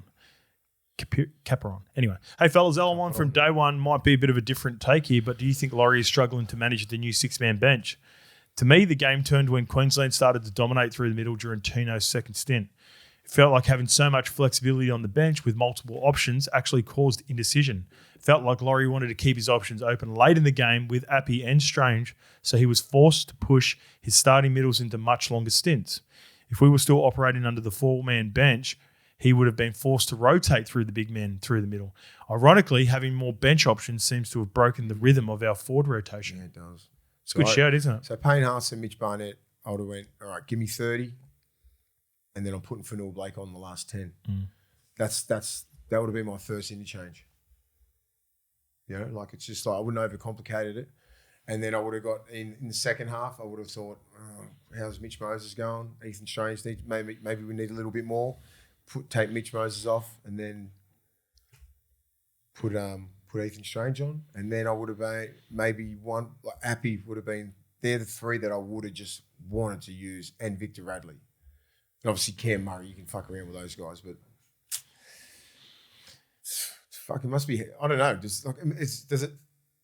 Does he suffer because he's not coaching NRL teams, or he doesn't watch that many games or anything like that, and Billy's fucking so entrenched in the game. You know, he knows there's always a game plan. Billy's always got a game plan, right? He knows every single like fucking person, how many minutes they can get out. Well, I would love to see his sheet, what he's writing on, who's coming. Everything is like fucking very methodical, right? And I'm thinking, we're not. Yeah. We're just going, fuck, okay, we'll put him on. You know, like Appy should have been on, man, for the last 15 minutes. I'm just thinking about like, I'll keep it to myself. Yeah. This, you know, he's clearly under pressure. The players are under pressure. It's going to be a tough couple of weeks for everyone involved. I love the part. There's one part that I loved, which Daly said, and he's lived it as a player. And he just talked about and to what we're talking about with Nathan before, no matter how bad it has looked at times in games 1 or 2, they'll be remembered forever if they go up. No one gives a shit about game 2. And even the way we view Madge, right? 2 years ago, the way we view Madge looked chaotic in game 1 with the send-off. Yeah. Game 2, he had a big victory. Everyone thought, it doesn't matter. They're still going up to Suncorp. Nathan was out in that game. Mitch and Moses and Jerome Luai were the players. There was no Trell Mitt. There's no Turbo. And that team will be legendary. Like New South Wales fans will talk about Madge and putting Madge on a pedestal, and those players that dominated. Luai, Bradman Best, yes, that edge. They'll be remembered by New South Wales fans for years. So that's what New South Wales have in front of him. That's what Laurie has in front of him. He's got the resume is a rough resume right now, and the state and the fans are giving it to Loz. But he's got an opportunity, and I would whether you win or lose this game, I think Laurie should just go, if he gets an opportunity to win it, should just go, that's me done. When does everyone's just piling in on Laurie. When does it fucking players have all the accountability, right? Picking we got a gun side. That's the nature of sports. That's you can't blame, it's not like an NFL game where the coach is making plays and he's calling plays and the play caller is calling the wrong play. Right, you've picked 17 fucking grown-ass men out there who apparently are the best for New South Wales, playing well under par. But here's the thing, because selection's a big part of it, right? When you've got the best of the best to choose from, and you can't have it both ways. We can't froth and love how much Madge brought to Origin and also say the same about Billy Slater without critiquing someone, as long as you do it the right way. I have strong opinions on things and I pride myself on that, right? And I've never played Origin, but if you can, the eye test, I can watch games and have a strong opinion on it. There's the last little bit that's why I love doing it with you, because I can just go, all right, Mace, this is what I'm seeing. Is this what it's like out there? And then we can discuss it. Yeah. I don't like people piling on and, some of the things that are said. The Laurie Daly thing is the low-hanging fruit, man. It's players' accountability, right? Guys like Cleary, Yowie, all the senior players there, they'll be angry as fuck, right? And embarrassed. It'd be embarrassing getting beat by like that much, and knowing that you got a side there that can fucking go toe to toe. When you go on paper, it's quite even, or we just pip them, right? And then now you, Scotty. Yeah, we did Scotty. We got you, Scotty, just at the end. But you chuck Latrell in there. Get Trell in there. I don't know. There's a couple of people in there that could really change the game. Hopefully, I need Trell to play 1 or 2 games. I was listening to the run, both radio station on the way home for the thing. People are already calling for him. Yeah, I know. For who? For Laurie. Yeah. Well, to do what? Not coach game 3? Fucking shut up. Yeah, I know. Yeah. God. He's got to finish the series. He's finishing the series, mate. People go, what, and bring who in? Oh, you're kidding me. You're kidding me. But Laurie will finish this. I'm not going to be surprised if we go up there and we beat Brisbane and we beat Queensland. No. It's just one of those games, mate. We were off. Game 3 that's why game 3 is so special. You just don't know what the fuck's going to happen. Media-wise, has anything changed New South Wales for this camp? Because it felt like this one, it was a circus because of the way that we selected. And we bring that on ourselves. I wonder if I thought Laurie's a legend. Laurie's been out of the coaching game for a while. The high stakes of coaching since, I would say, probably the Origin series before Freddie would have been his last. 2017. Was it that far back? 2012 to 17 he coached. Here's what I would be doing if I was a part of the New South Wales camp. I thought the way that Boyd Cordner and Matt King handled questioning throughout the last final days was unreal. Let him Laurie, let him. If I'm Laurie and players do media bans and all that sort of stuff, name the side, pick your team, be prepared in what your answers are going to be. Make sure you do he needs someone close to him that's maybe not even like removed from the current setup, but not even that. No, you can trust them. Not that you can't trust them. I want to word this correctly. Get it right. Yeah. Laurie should do the opening team selection. Make sure he's dialed in. Make sure he's across everything. Look at the Wayne Bennett, Ricky Stewart. Keep it short. Stop trying to be Mr. Nice Guy. Short answers if need be. You don't need to dribble on. You don't need to give all the information. When they had the New South Wales, whoever that guy from New South Wales asked him questions, brush that. I don't want to hear that. Yeah. Yeah. And Keep it simple. And be prickly. Get a bit of C about him. Say he hates Queensland or something. That's not in his nature. So as in, keep it short. Like that's not his nature. So keep it short. Give him nothing. Don't over elaborate. And then I would let Matt King and Boyd Cordner do the rest of the media commitments with the captains. Let them do the whole week, and then maybe Loz can say something like later in the week. Maybe at the start. Maybe at the start. When they go before the game and they cross to the his second time to talk. Yeah. He doesn't have to talk that much. Because it's not easy. Like we made a segment around it because coaches over the years have struggled. Now that's at an NRL level, which is it's got its own different levels of pressure. Origin, fucking AFL, rugby union, and fucking lacrosse watch when Origin's on. Like that's how much pressure and eyeballs are on. People who are in the fucking States are watching us or watching Origin. Everyone when we were playing in the Super League, we all got together as mates to watch Origin together because that was something that even when you're out of sight, out of mind over in the Super League. So all the best. All the best. I can't wait. It's going to be awesome. All right, let's get to stay on the Super League. Got a good one here, Mace. This is around our man, Sammy B. This one comes from Dill Stringer. Hey, lads, just wanted to share an Let's start again. This one comes from Dill Stringer. Hey, lads, just wanted to share an interesting rugby league story from the most recent all-out rugby league video featuring Warrington Wolves CEO Carl Fitzpatrick that you might not have seen. Carl told his story after a rough season in 25. Before the season started, Sam Burgess arranged a camp in Wales with all the senior staff, the CEO, chairman, and 7 senior leadership players. There were no phones, just a week to get to know each other and understand why everyone at the club and share each other's weaknesses and stories to build a club-wide connection. Do you think this is something all clubs should be doing with long-term projects on both sides of the world, or is this something Sam learned in Australia and brought over to the English game? I'm really curious what you boys think. Love the pod all the way from Warrington. I think he's taken a little bit of the Wayne Bennett SAS camps. Yep. And sort of brought it into his own. Yeah. And, put his own little tweak on it. Put his own little thing on it because he knows how much a camp can bring a club together, right? You do those SAS camps. I remember we did that one after 2000, heading into 2013. We ended up making a prelim. I think they did that a couple of times before they won the grand final in 2014 with Madge. With Madge. Yep. There's a lot of things like where Wayne is the king at that. He's been doing camps since the fucking 80s and 90s, so he knows how important that is. So Sam's just taken a sort of leaf out of his book and made it his own. Awesome. And he's bringing the CEOs and everyone.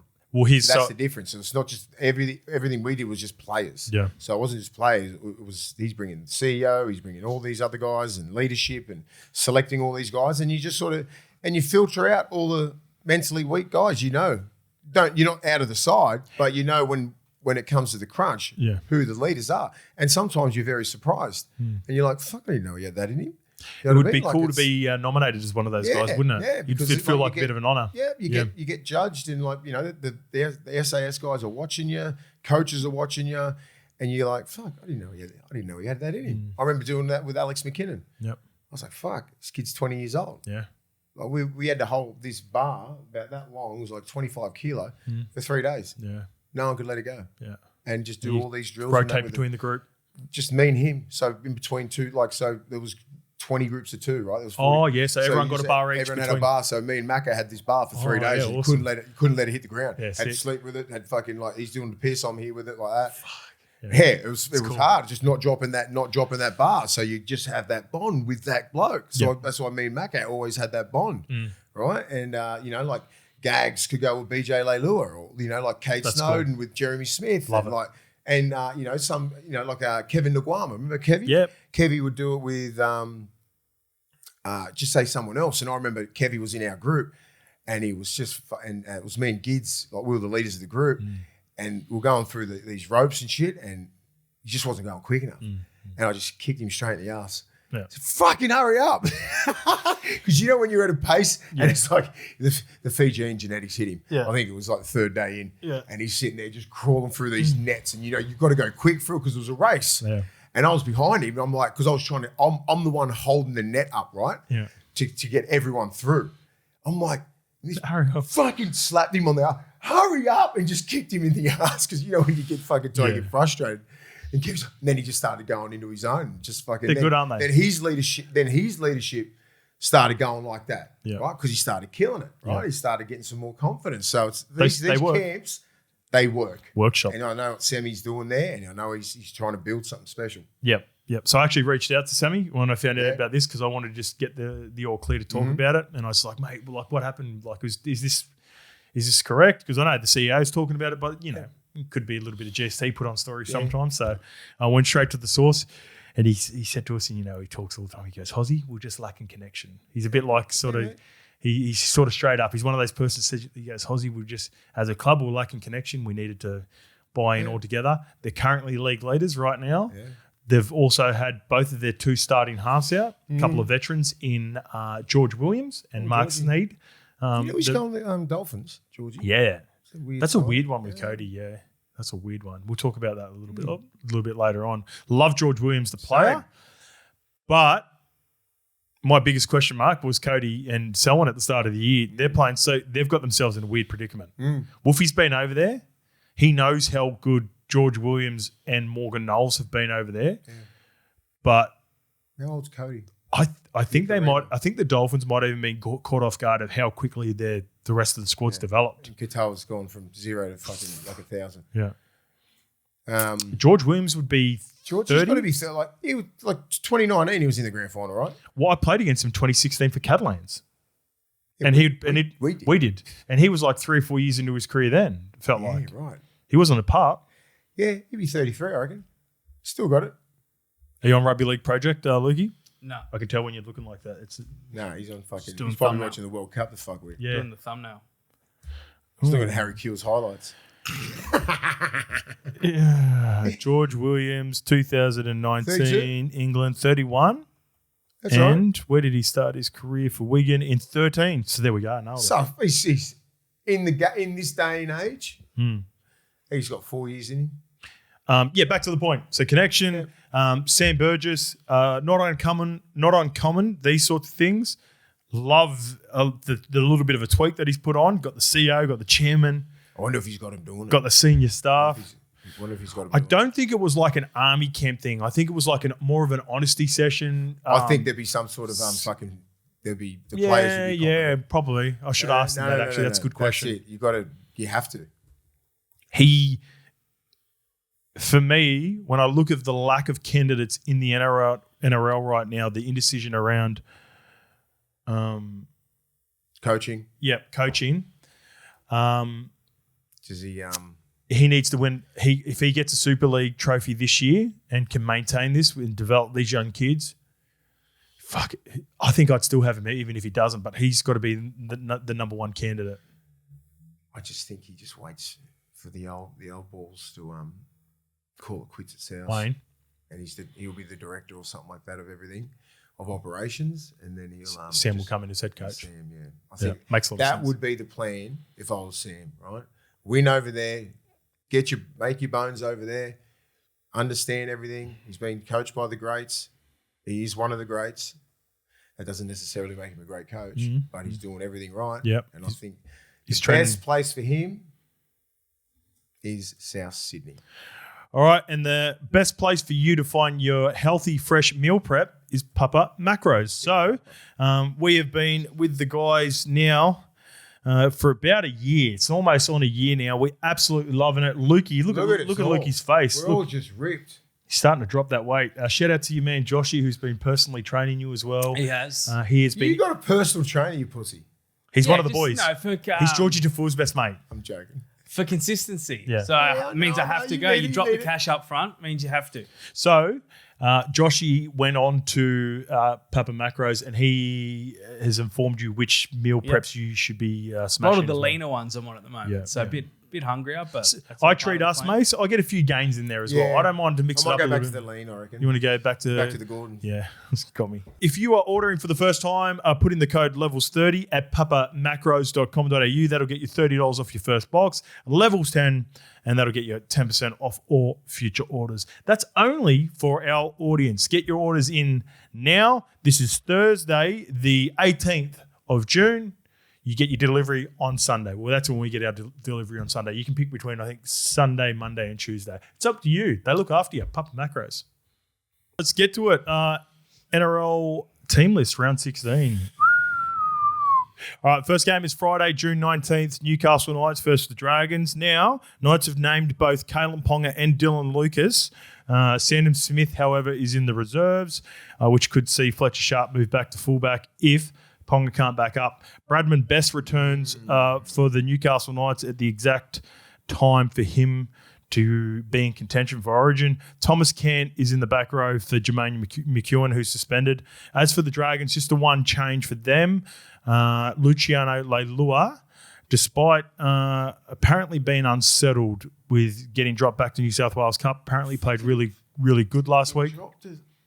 That's just a sign of Dean Young wants him out. So he's been he must have handled it well, even though he would have been disgruntled. And he is back on the bench for them. Lukey, what are the odds for this game? Newcastle with tab, favourites $1.26. St. George $3.90. The line is 12.5. I'm not talking about the Dragons like I was 8 weeks ago.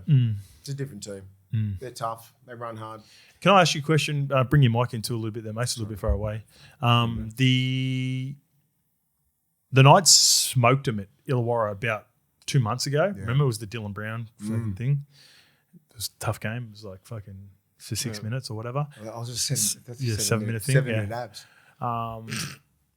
1 second. So my question is to you, Mace. That's enough ammunition to get you up for this game. Yeah, piss me off. And I think you'll get a bit of it. You'll get, they got some hitters in that team. Did you give us the odds for this game too, Lee? I did. Yeah. Say it again. George like $1.20. I mean, Knights. Knights $1.26. St. George $3.90. Line 12.5. It's about right. There you go. McDonald Jones Stadium, Newcastle. Very hard to beat. Friday night, they'll turn up big time. Kalen and Dylan Lucas playing. Yep. Kalen didn't like. Kalen didn't. He wouldn't even blown out a candle after that game. He didn't look like it. He looked fine. With Danica in the interview after, he's just sweet. Like he didn't get tackled at all. I reckon he would have ran for about 12, 13K easy, maybe more. They're so fit now, aren't they? He's fit. He's on. I reckon. Just say this little tangent. Who would win out of a Bronco? Out of like the whole NRL? Tom Dearden. I reckon KP if he had a fucking proper crack, or a Bostock or someone like that. Too tall, Bostock. Yeah, but he's got fucking that 60 metre. I reckon he's got that in him. Apparently, your boy Galvin's pretty quick. Oh yeah, Galvin's a fucking Mickey. Yeah. So Tom Dearden. I think they should have a competition in the preseason, something like that. I don't know. Just to see, like, because I think it's a big thing. It's a big thing. Who can do a Bronco like fucking? Well, teams are less than like you want to pump it. Teams only share it when they smash it. Like someone smashes it, like club. But it's common knowledge. I know who's like the guys at the Dogs. I know Galvin can smash it, right? But I can remember guys like Darius Boyd and that. Like he'd fucking believe Kirk Gidley. Gids. Remember when there was that fake yarn and he debunked it for us? Like there was the rumor that he outran the beep test. Yeah, fucking bullshit. You can't. But I'm going with it. Yeah. We still talk about it. I used it for a couple of years and then I think we said it on the podcast. Yeah, they had to stop. It's like, no, fucking didn't. Yeah, how quick that gets. Yeah. Anyway, I think that little comment from Dylan Brown will get him a lot of attention in defence and attack. So when he's running the ball, he's going to cop a few strays here and there. Nothing that he can't handle, but he's the best defensive half in the comp. He's a really good defender. Yeah, and I mean when he's running the ball. They've got some hitters in that. He's not afraid to take any licks. They've got some hitters in that team. I agree with you though, mate. I agree. They're going to go. I don't think it's going to phase him. Anyway. All right. KP's going to carve you up. Dane Gagai, Bradman Best, Marju, try and stop that back five coming out. And then you got Jacob Saifidi, Trey Moody's having a season, Dylan Lucas, Thomas Ken. Oh, no, I can't. Oh, yes, I can. And Matthew Croker. Outstanding. I think they've got a really good balance. I think a really balanced team. And their attack looks sensational. Their defense is impregnable sometimes. And they just did enough during that period when they were missing Kalen and Dylan and set themselves up nicely, don't they? Now they've got to take advantage of it. Levels. Bradman Best has to stay healthy. Dylan Lucas and Kalen have both had soft tissue injuries, so I'm expecting that they probably won't play. I don't really, if you're looking at the long game and you want to get KP through this Origin series, you maybe give him a rest. Yeah, I think so. And you put Fletch back to fullback. Yeah, I think so. And you put, I don't know. Sandon Smith. I put Sandon Smith at 7 and or 6. Dylon Brown back to fucking 6. All right. Knights? Knights easy. All right, I got the same game. Be hard game. Yeah. I reckon it's going to be a solid game, but the Knights just too much class. All right, I've got a same game multi for this game as well. There'll be a little bit of a theme. Everyone that I've got in my same game multis will either be the last game, will be, here's a teaser. It'll be the Cowboys and Warriors game because we'll be over there, and there'll be a couple of fan favourites or a little omens put into that multi. But let's start off with Friday night. The same game multi that I've got for the Knights versus the Dragons is, after the performance of Origin, these two guys are going to be in contention, I think, both of them. Bradman Best, definitely, for the centre positions. And Fletcher Sharp has been thereabouts in camp, whispers around him. He's very versatile. I think he comes into – he's got to be considered. He's got to be talked about. Yeah, but who's he coming in front of? Don't know. Considered. I think he is. I'm not saying he comes in, Mace. I think he is considered. I'm not saying he comes in. I'm saying considered. Injuries, he's in. Yep. As for the Dragons, my favourite player in the forward pack that they've got, he started a little bit slow. I thought last year he showed some real try-scoring ability. Close, other edge. Egan. Dylan Egan, the Eagle. Dylon Egan. I'm on Dylan Egan. So give me Bradman Best and Fletcher Sharp for the Newcastle Knights, Dylan Egan for the Dragons. That's my same game multi for this game. All right, Saturday, June 20th. This is a really interesting game. The West Tigers versus the Dolphins at Campbelltown Sports Stadium. So, Uppy Carousel will well and truly play. He didn't get any minutes in Origin. Tony Suker is the new name in the starting lineup for your man KPP, who looks to have undergone surgery for his pec. Heck, done. He is hopeful of returning. Yeah. Hopeful of returning West Tigers fans, the name in jersey 22, Adam Dewey, is a chance of returning in this game. So if he plays, that would be huge. As for the Dolphins, they've got the same 1 to 19 from last week. However, Max Plath and Kuli Kefu Fene-Fuiaki have named on the reserves. Now, Kuli Kefu only played 8 minutes. He will play. Max Plath, however, played 60 minutes. So I think he'll play. I think he plays as well. They didn't worry about naming Flegler, Hamiso Tabuai-Fidow, and Selwyn Cobbo. They will all be rested. Lukey, what are the odds? Sorry, look at that side still. It's a good team. Well, Mace, look at these odds with Tab. $2.90 West Tigers, $1.42 Dolphins, and the line is 8.5. Tigers, no. I just think brilliant win last week. The back row is just there's really no threat there. Didn't mind Alex Seatharth, but they missed. Thought I'd never say this. Alex Twal. Yeah, they miss him. Yeah, big time. He was on a tear. Seatharth played his role so well on the weekend. I think Seatharth, he's got some footy in him. Yeah, stays disciplined. Yep. And if he plays like he did last week, they won't really miss Alex Twal. So I think he's got that dog in him. He's got that dog in him. Yeah, definitely. Dream Buller's there. Very important inclusion I'm waiting for is Adam Dewey. You put Adam Dewey in there, it's going to be a game. But I just think the Dolphins are on they're on a heater right now. Trey Fuller, every time he gets these opportunities, he fucking takes it. Yep. He takes it to the house. And he's locked and loaded Sarko, too. They didn't even name him Hamiso. Bostock, right? He was fucking in Origin last night. They know when you start thinking like, fuck, I'm this far away. I'm a selection away. I'm coming back here with that swag. What about the number 7? What's he thinking? Oh, fuck, he's thinking, fucking drop Cleary. I'm your man. That's what he's thinking. At what point do you start thinking that? Like, I know you're taking the piss to No, it. I mean, like you're just say if we lose this series and Yeah. then we lose this series and Cleary plays like he did in game 2, the conversation's up for this kid. And not necessarily to 100% replace No. Nathan. He could partner Nathan. He could be. He's He could play close. six. He's close. He's close. He could play 6. He was in the 20-man squad, so he's close. He's very close. Yeah. Dolphins. That what we talk about in the preseason was depth. Yep. Tigers, not much depth. Right? Yep. And they've suffered that. Yep. Now they're all coming back slowly. Yep. But it's still Best 17 against best 17 is a good game. Yes, very good game. Yep. But Dolphins, I'm looking at that team and I'm like, yeah, you're not really losing that much. You got Tom Gilbert still there, just rolling around. Kurt Donahue, Ray Stone, like Schneider, Morgan Knowles is a dog. Oren Keeley, Lemuelu, Francis Mola. Like Francis is killing. He's taking names. Yeah. He's on. Felice Kafusi, like come on, man, like that is a team. Fins up. Fins up. The Gold Coast Titans versus the Penrith Panthers at Seabus Super Stadium. Jojo Fafita and Tino Fasuala-Ma'awi have been named. Therefore, Cleese Haas and Jalen de Groot drop back to the bench. As for the Panthers, a few changes. The one that is through injury is Casey McLean ruled out for at least a month. So Luke Garner goes to centres. He's there for a month. At least a month. Yeah, he tore his quad apparently. Paul Alamotti goes to the wing. Because Isaac Tungle is in the centres as well. Isaiah Yeo, Brian Toto, and Nathan Cleary have been named at 21, 22, 23. Garner to the centres, yeah. Fucking have they got someone else? Like have they got?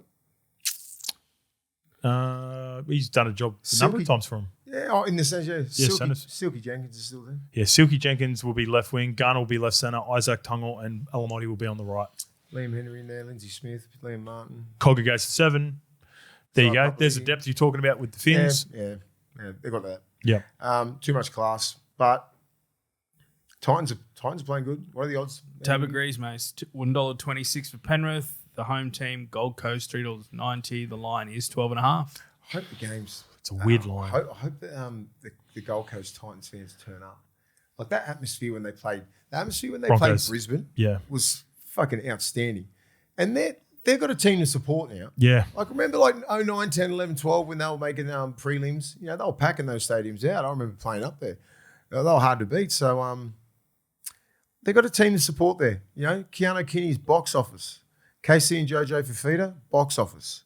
Tino, Aramahau, Bo for more, Cooper Bai. Like, they've got some players there. Sammy, Jaden Campbell. Like, if Penrith's system wasn't just so fucking methodical and just plug in, plug out, like you can have a rest.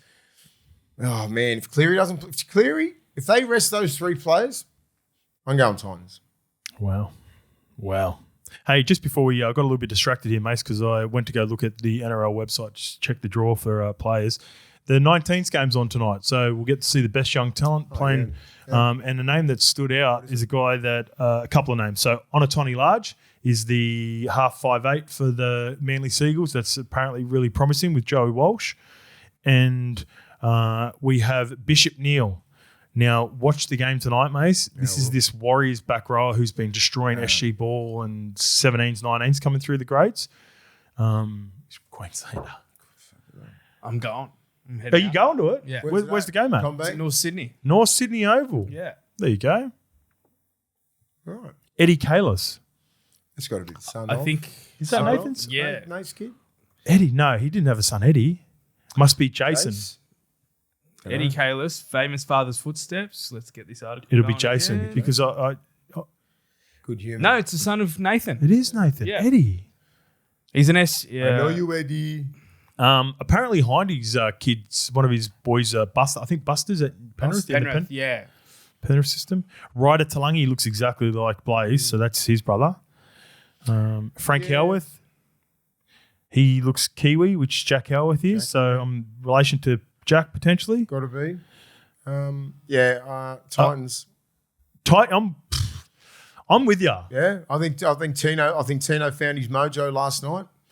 And I think he's you take this personally, but It's he's a got weird line. He's got to go up against that Crazy man, Moses. I won't take Titans to win if they're out, but I'll take Titans with the 12.5 if those 3 players are out. Not trying to compare situations at all, but remember Munster sort of took the week off for Melbourne a couple of weeks and then came back for Origin last year. He did. He took the next game off. You're right. He played Origin and then took the week off. I think Tino will do the same. Panthers have the luxury for that. Melbourne. No, Panthers this game. No, so you know how Money lost his father after game 3? Okay, He played game 3. He was given the next week off by Melbourne, and then he come back and played the game after that. Tino went through that with his father. This will be a Tino decision. Yeah, you're right. But the difference between Melbourne, who were travelling last year, and Gold Coast, who were trying to accumulate those wins, I wonder if that, it'll be Tino's decision. 100%. Yeah. If you go, do you want to play Tino? Yeah, because it's probably his outlet at the moment. Yep. So he'll be still on a high from last night, and he just wants to continue that. And you want to go against the best all the time, right? I know they're might have some players missing, but that's fair. That man with number 8 on his back, Moses Leota, he loves taking big names. Tino's no bigger than Tino, and I think that brings out the best in Tino. So do I. Yeah. I'm with you. Yeah, I think he plays. I think he plays, mate. Also, Canterbury Bulldogs, the Willie Mason Cup, the Bulldogs versus Manly. This is at a call. Stephen Crichton been named. We talked about that early on. Thoughts? The Foz Cup as well. There's the Foz Cup. It is a big Foz Cup, yeah, definitely. I think he played well over. How many games did he play for Bulldogs? I reckon about 2 or 70? 3 seasons. 2 seasons. I'll give you 70. But he was injured there heaps too. A lot. And he played games where he's busted. I remember that's when he was thinking about quitting. Remember he got 40. 40. Okay. I caught up with him when when he got skin. Was it SJ got him? Or KP got him. Kalen got him. Yeah. I was like, oh, maybe it's time. Early days, maybe it's time to call it. Then he played another 8 years. Yeah. Good He's decision. messy. He messaged you. Good decision. He lied on message you. Yeah. All right. So Stephen Crichton has been named despite ruling himself out for Wednesday night. His arm been hanging off for fucking 3 weeks. Kurt Mann is back, so he goes to the 9 jersey. Bailey Hayward to 14. Those are the changes to the lineup for them. Big in for the Seagulls. Tom Trbojevic.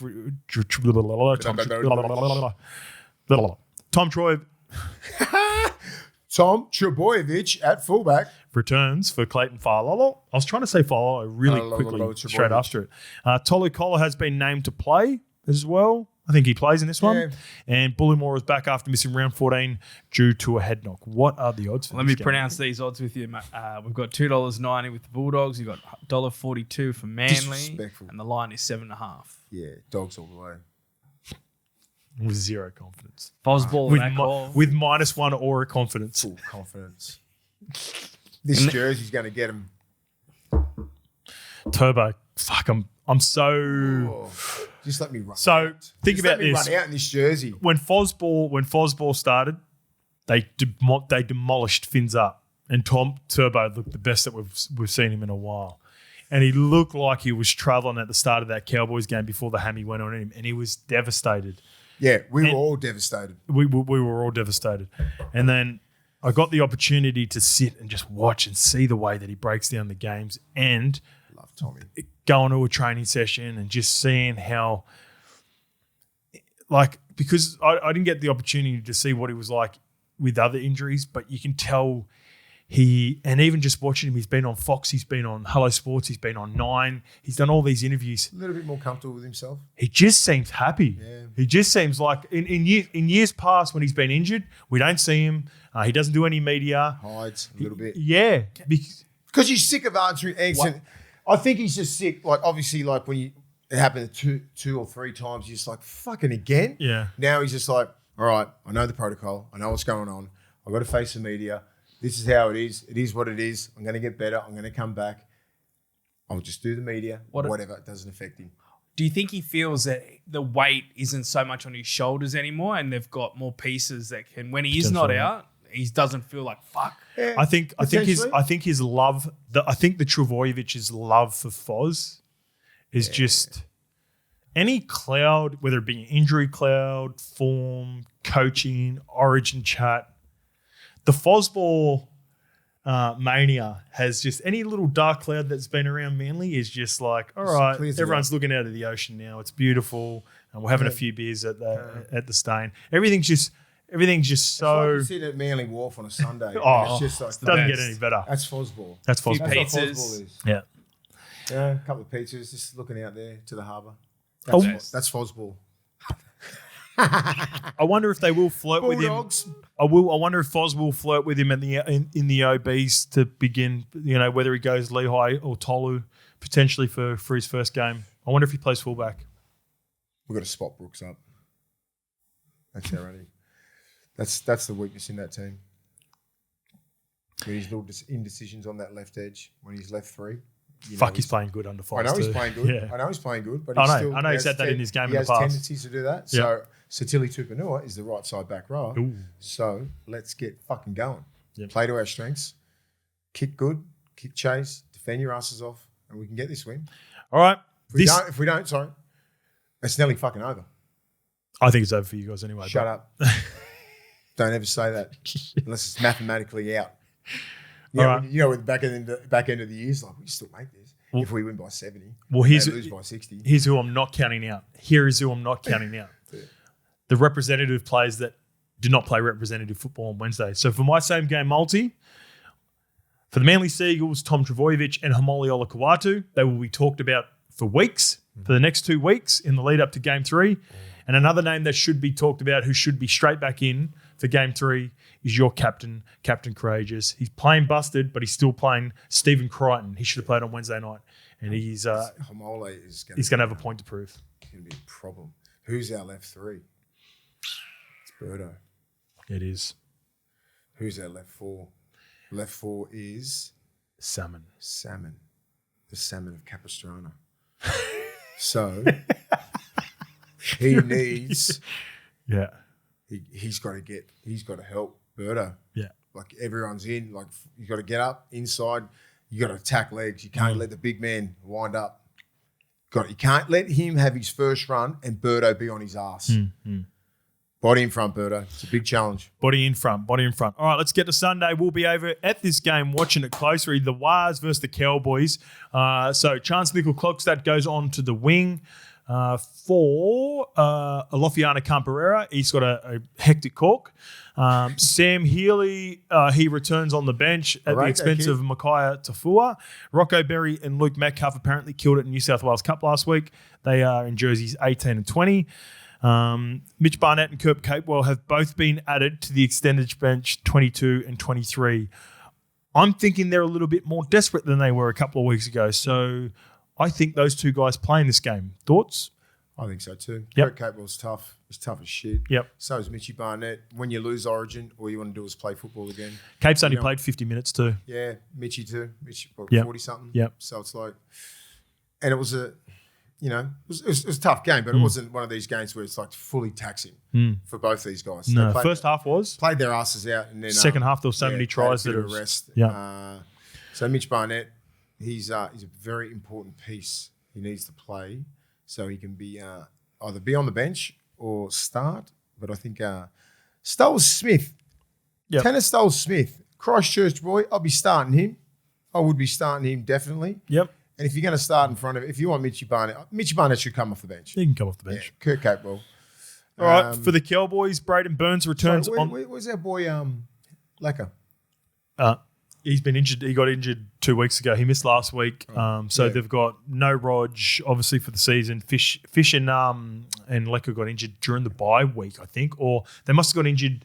They got injured in the Panthers game and then around the bye time, so they missed the game. Brian Munger's been outstanding for them, watching him off the bench. Yep, he's been awesome. All right, for the Cowboys, Braden Burns returns on the wing, so Zach Labick goes to the centres. That's because Jackson Purdue is playing 6, so Liam Sutton drops to the bench. I like that move to see Jackson Purdue at 6, just whilst Tommy Dearden is probably a week away. Then he'll go back out into the centres. But the big in is Jeremiah Nanai. He is in the starting number 12 jersey. So starting to get some troops back with John Bateman, a chance to play his first game of the season. He's in jersey 20. Johnny Bateman. You forgot he's up there, yeah. Tommy Chester, arm wrestle as soon as we're up there after the game. Let's go. I'm gonna hunt for you. No, I like this game to be pretty. It'll be pretty. Be a fun game. They played good. Sorry. What's the odds, mate? So the odds $1.42 Warriors. Tab have the North Queensland Cowboys $2.90. 8.5 is too much. Too much. Too much. Too much on a price. We haven't had that for a while. Too much. And then the line 8.5. That's too much as well. I've just got the details of the Warrior Nation walk. That Oh, we're yep. looking for. So we got apparently they walk about 3 o'clock. So I've got the poster for it here. Yep. And we'll try and get 3 involved. o'clock. So the this fucking is- game's at 2. I may as well No, call it out it's if we're 4. going to be It's Warrior 2 Nation. here. Warrior Nation, they're You're the fat, time. 3. Fat Eddie's pre-game meetup. That it is. Okay. So that's where I assume it would start. All right. We'll go up there. 3 o'clock. Or we might not get the start of it, but we'll We'll be amongst the march somewhere. so we've got to be at the concourse at 2:30 with for people for a meet and greet. Once that finishes after about half an hour, we might make our way up towards where they are and hopefully get them on the way down. So we want to get a part of it. Yeah, 100%. This be a good game. I think the Cowboys need to win. Both teams need to win, Well, the Warriors are top 4, aren't they? but they're on a 2-game slide. Cowboys on a 3-game side, aren't they? Something. I feel like they had a win in there somewhere. They had the bye last week. They lost that. No, just kidding. What was their last 3 games? What was their last month of football? Bringing up the Cowboys now. Cowboys. Where are we? So they lost to the Dolphins. They lost to the Raiders. They beat the Rabbitohs. So 2. Both of them 2-game skids. Fuck. Who am I going to pick? Warriors have to be. They got a point to prove. They're in New Zealand. They're in Christchurch, home ground, massive crowd. Cowboys, they'll be freezing their asses off. Yeah, I'm Warriors. Only just. Yeah. It'll be a really good game. I'm on the Cowboys, only just as well. I've got a same game multi for this. Ooh. We got the Outlanders. So you want an arm wrestle with Tommy Chester? Yeah. I want to try, and I want him to flex on you again. Good. And we've got his mate, Helam Lukey, as well. Love getting on those two boys. They've been scoring tries all year round, whether they win or lose. And you gonna mentioned start doing it. some There is rotating. one local. We hit up ChatGPT to find out if there is a player from Christchurch in this Yeah, game our boy. from the New Zealand Warriors. And it is Tanner Stowers-Smith. So a little omen. The homegrown boy gets a meaty. Absolutely love the way he plays. No nonsense. Probably not going to score, but Who knows? it's an omen. It's Who an omen. We knows? have a bit of fun with these. So Tom Chester, Helam Lukey, and Tanner Stowers-Smith Healing for the Lucky, Warriors. Yeah, I like that.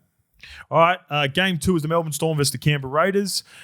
Jack Helworth and Joe Chandler in the centres for this game. Cam Munster, Harry Grant, Trent Liero have been named to back up on Sunday.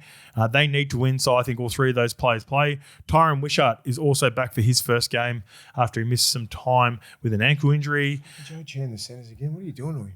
As for the Raiders, Savelio Tamale missed a week with concussion. He's back. Strange goes back to the 5'8" position. Hudson Young into the back row. So a couple of changes there. You see Mr. Versatile. Where is he? Oh, he's Dane Laurie in the 17 jersey. And Ata Mariota goes back to the bench. Must win. Odds, Lukey.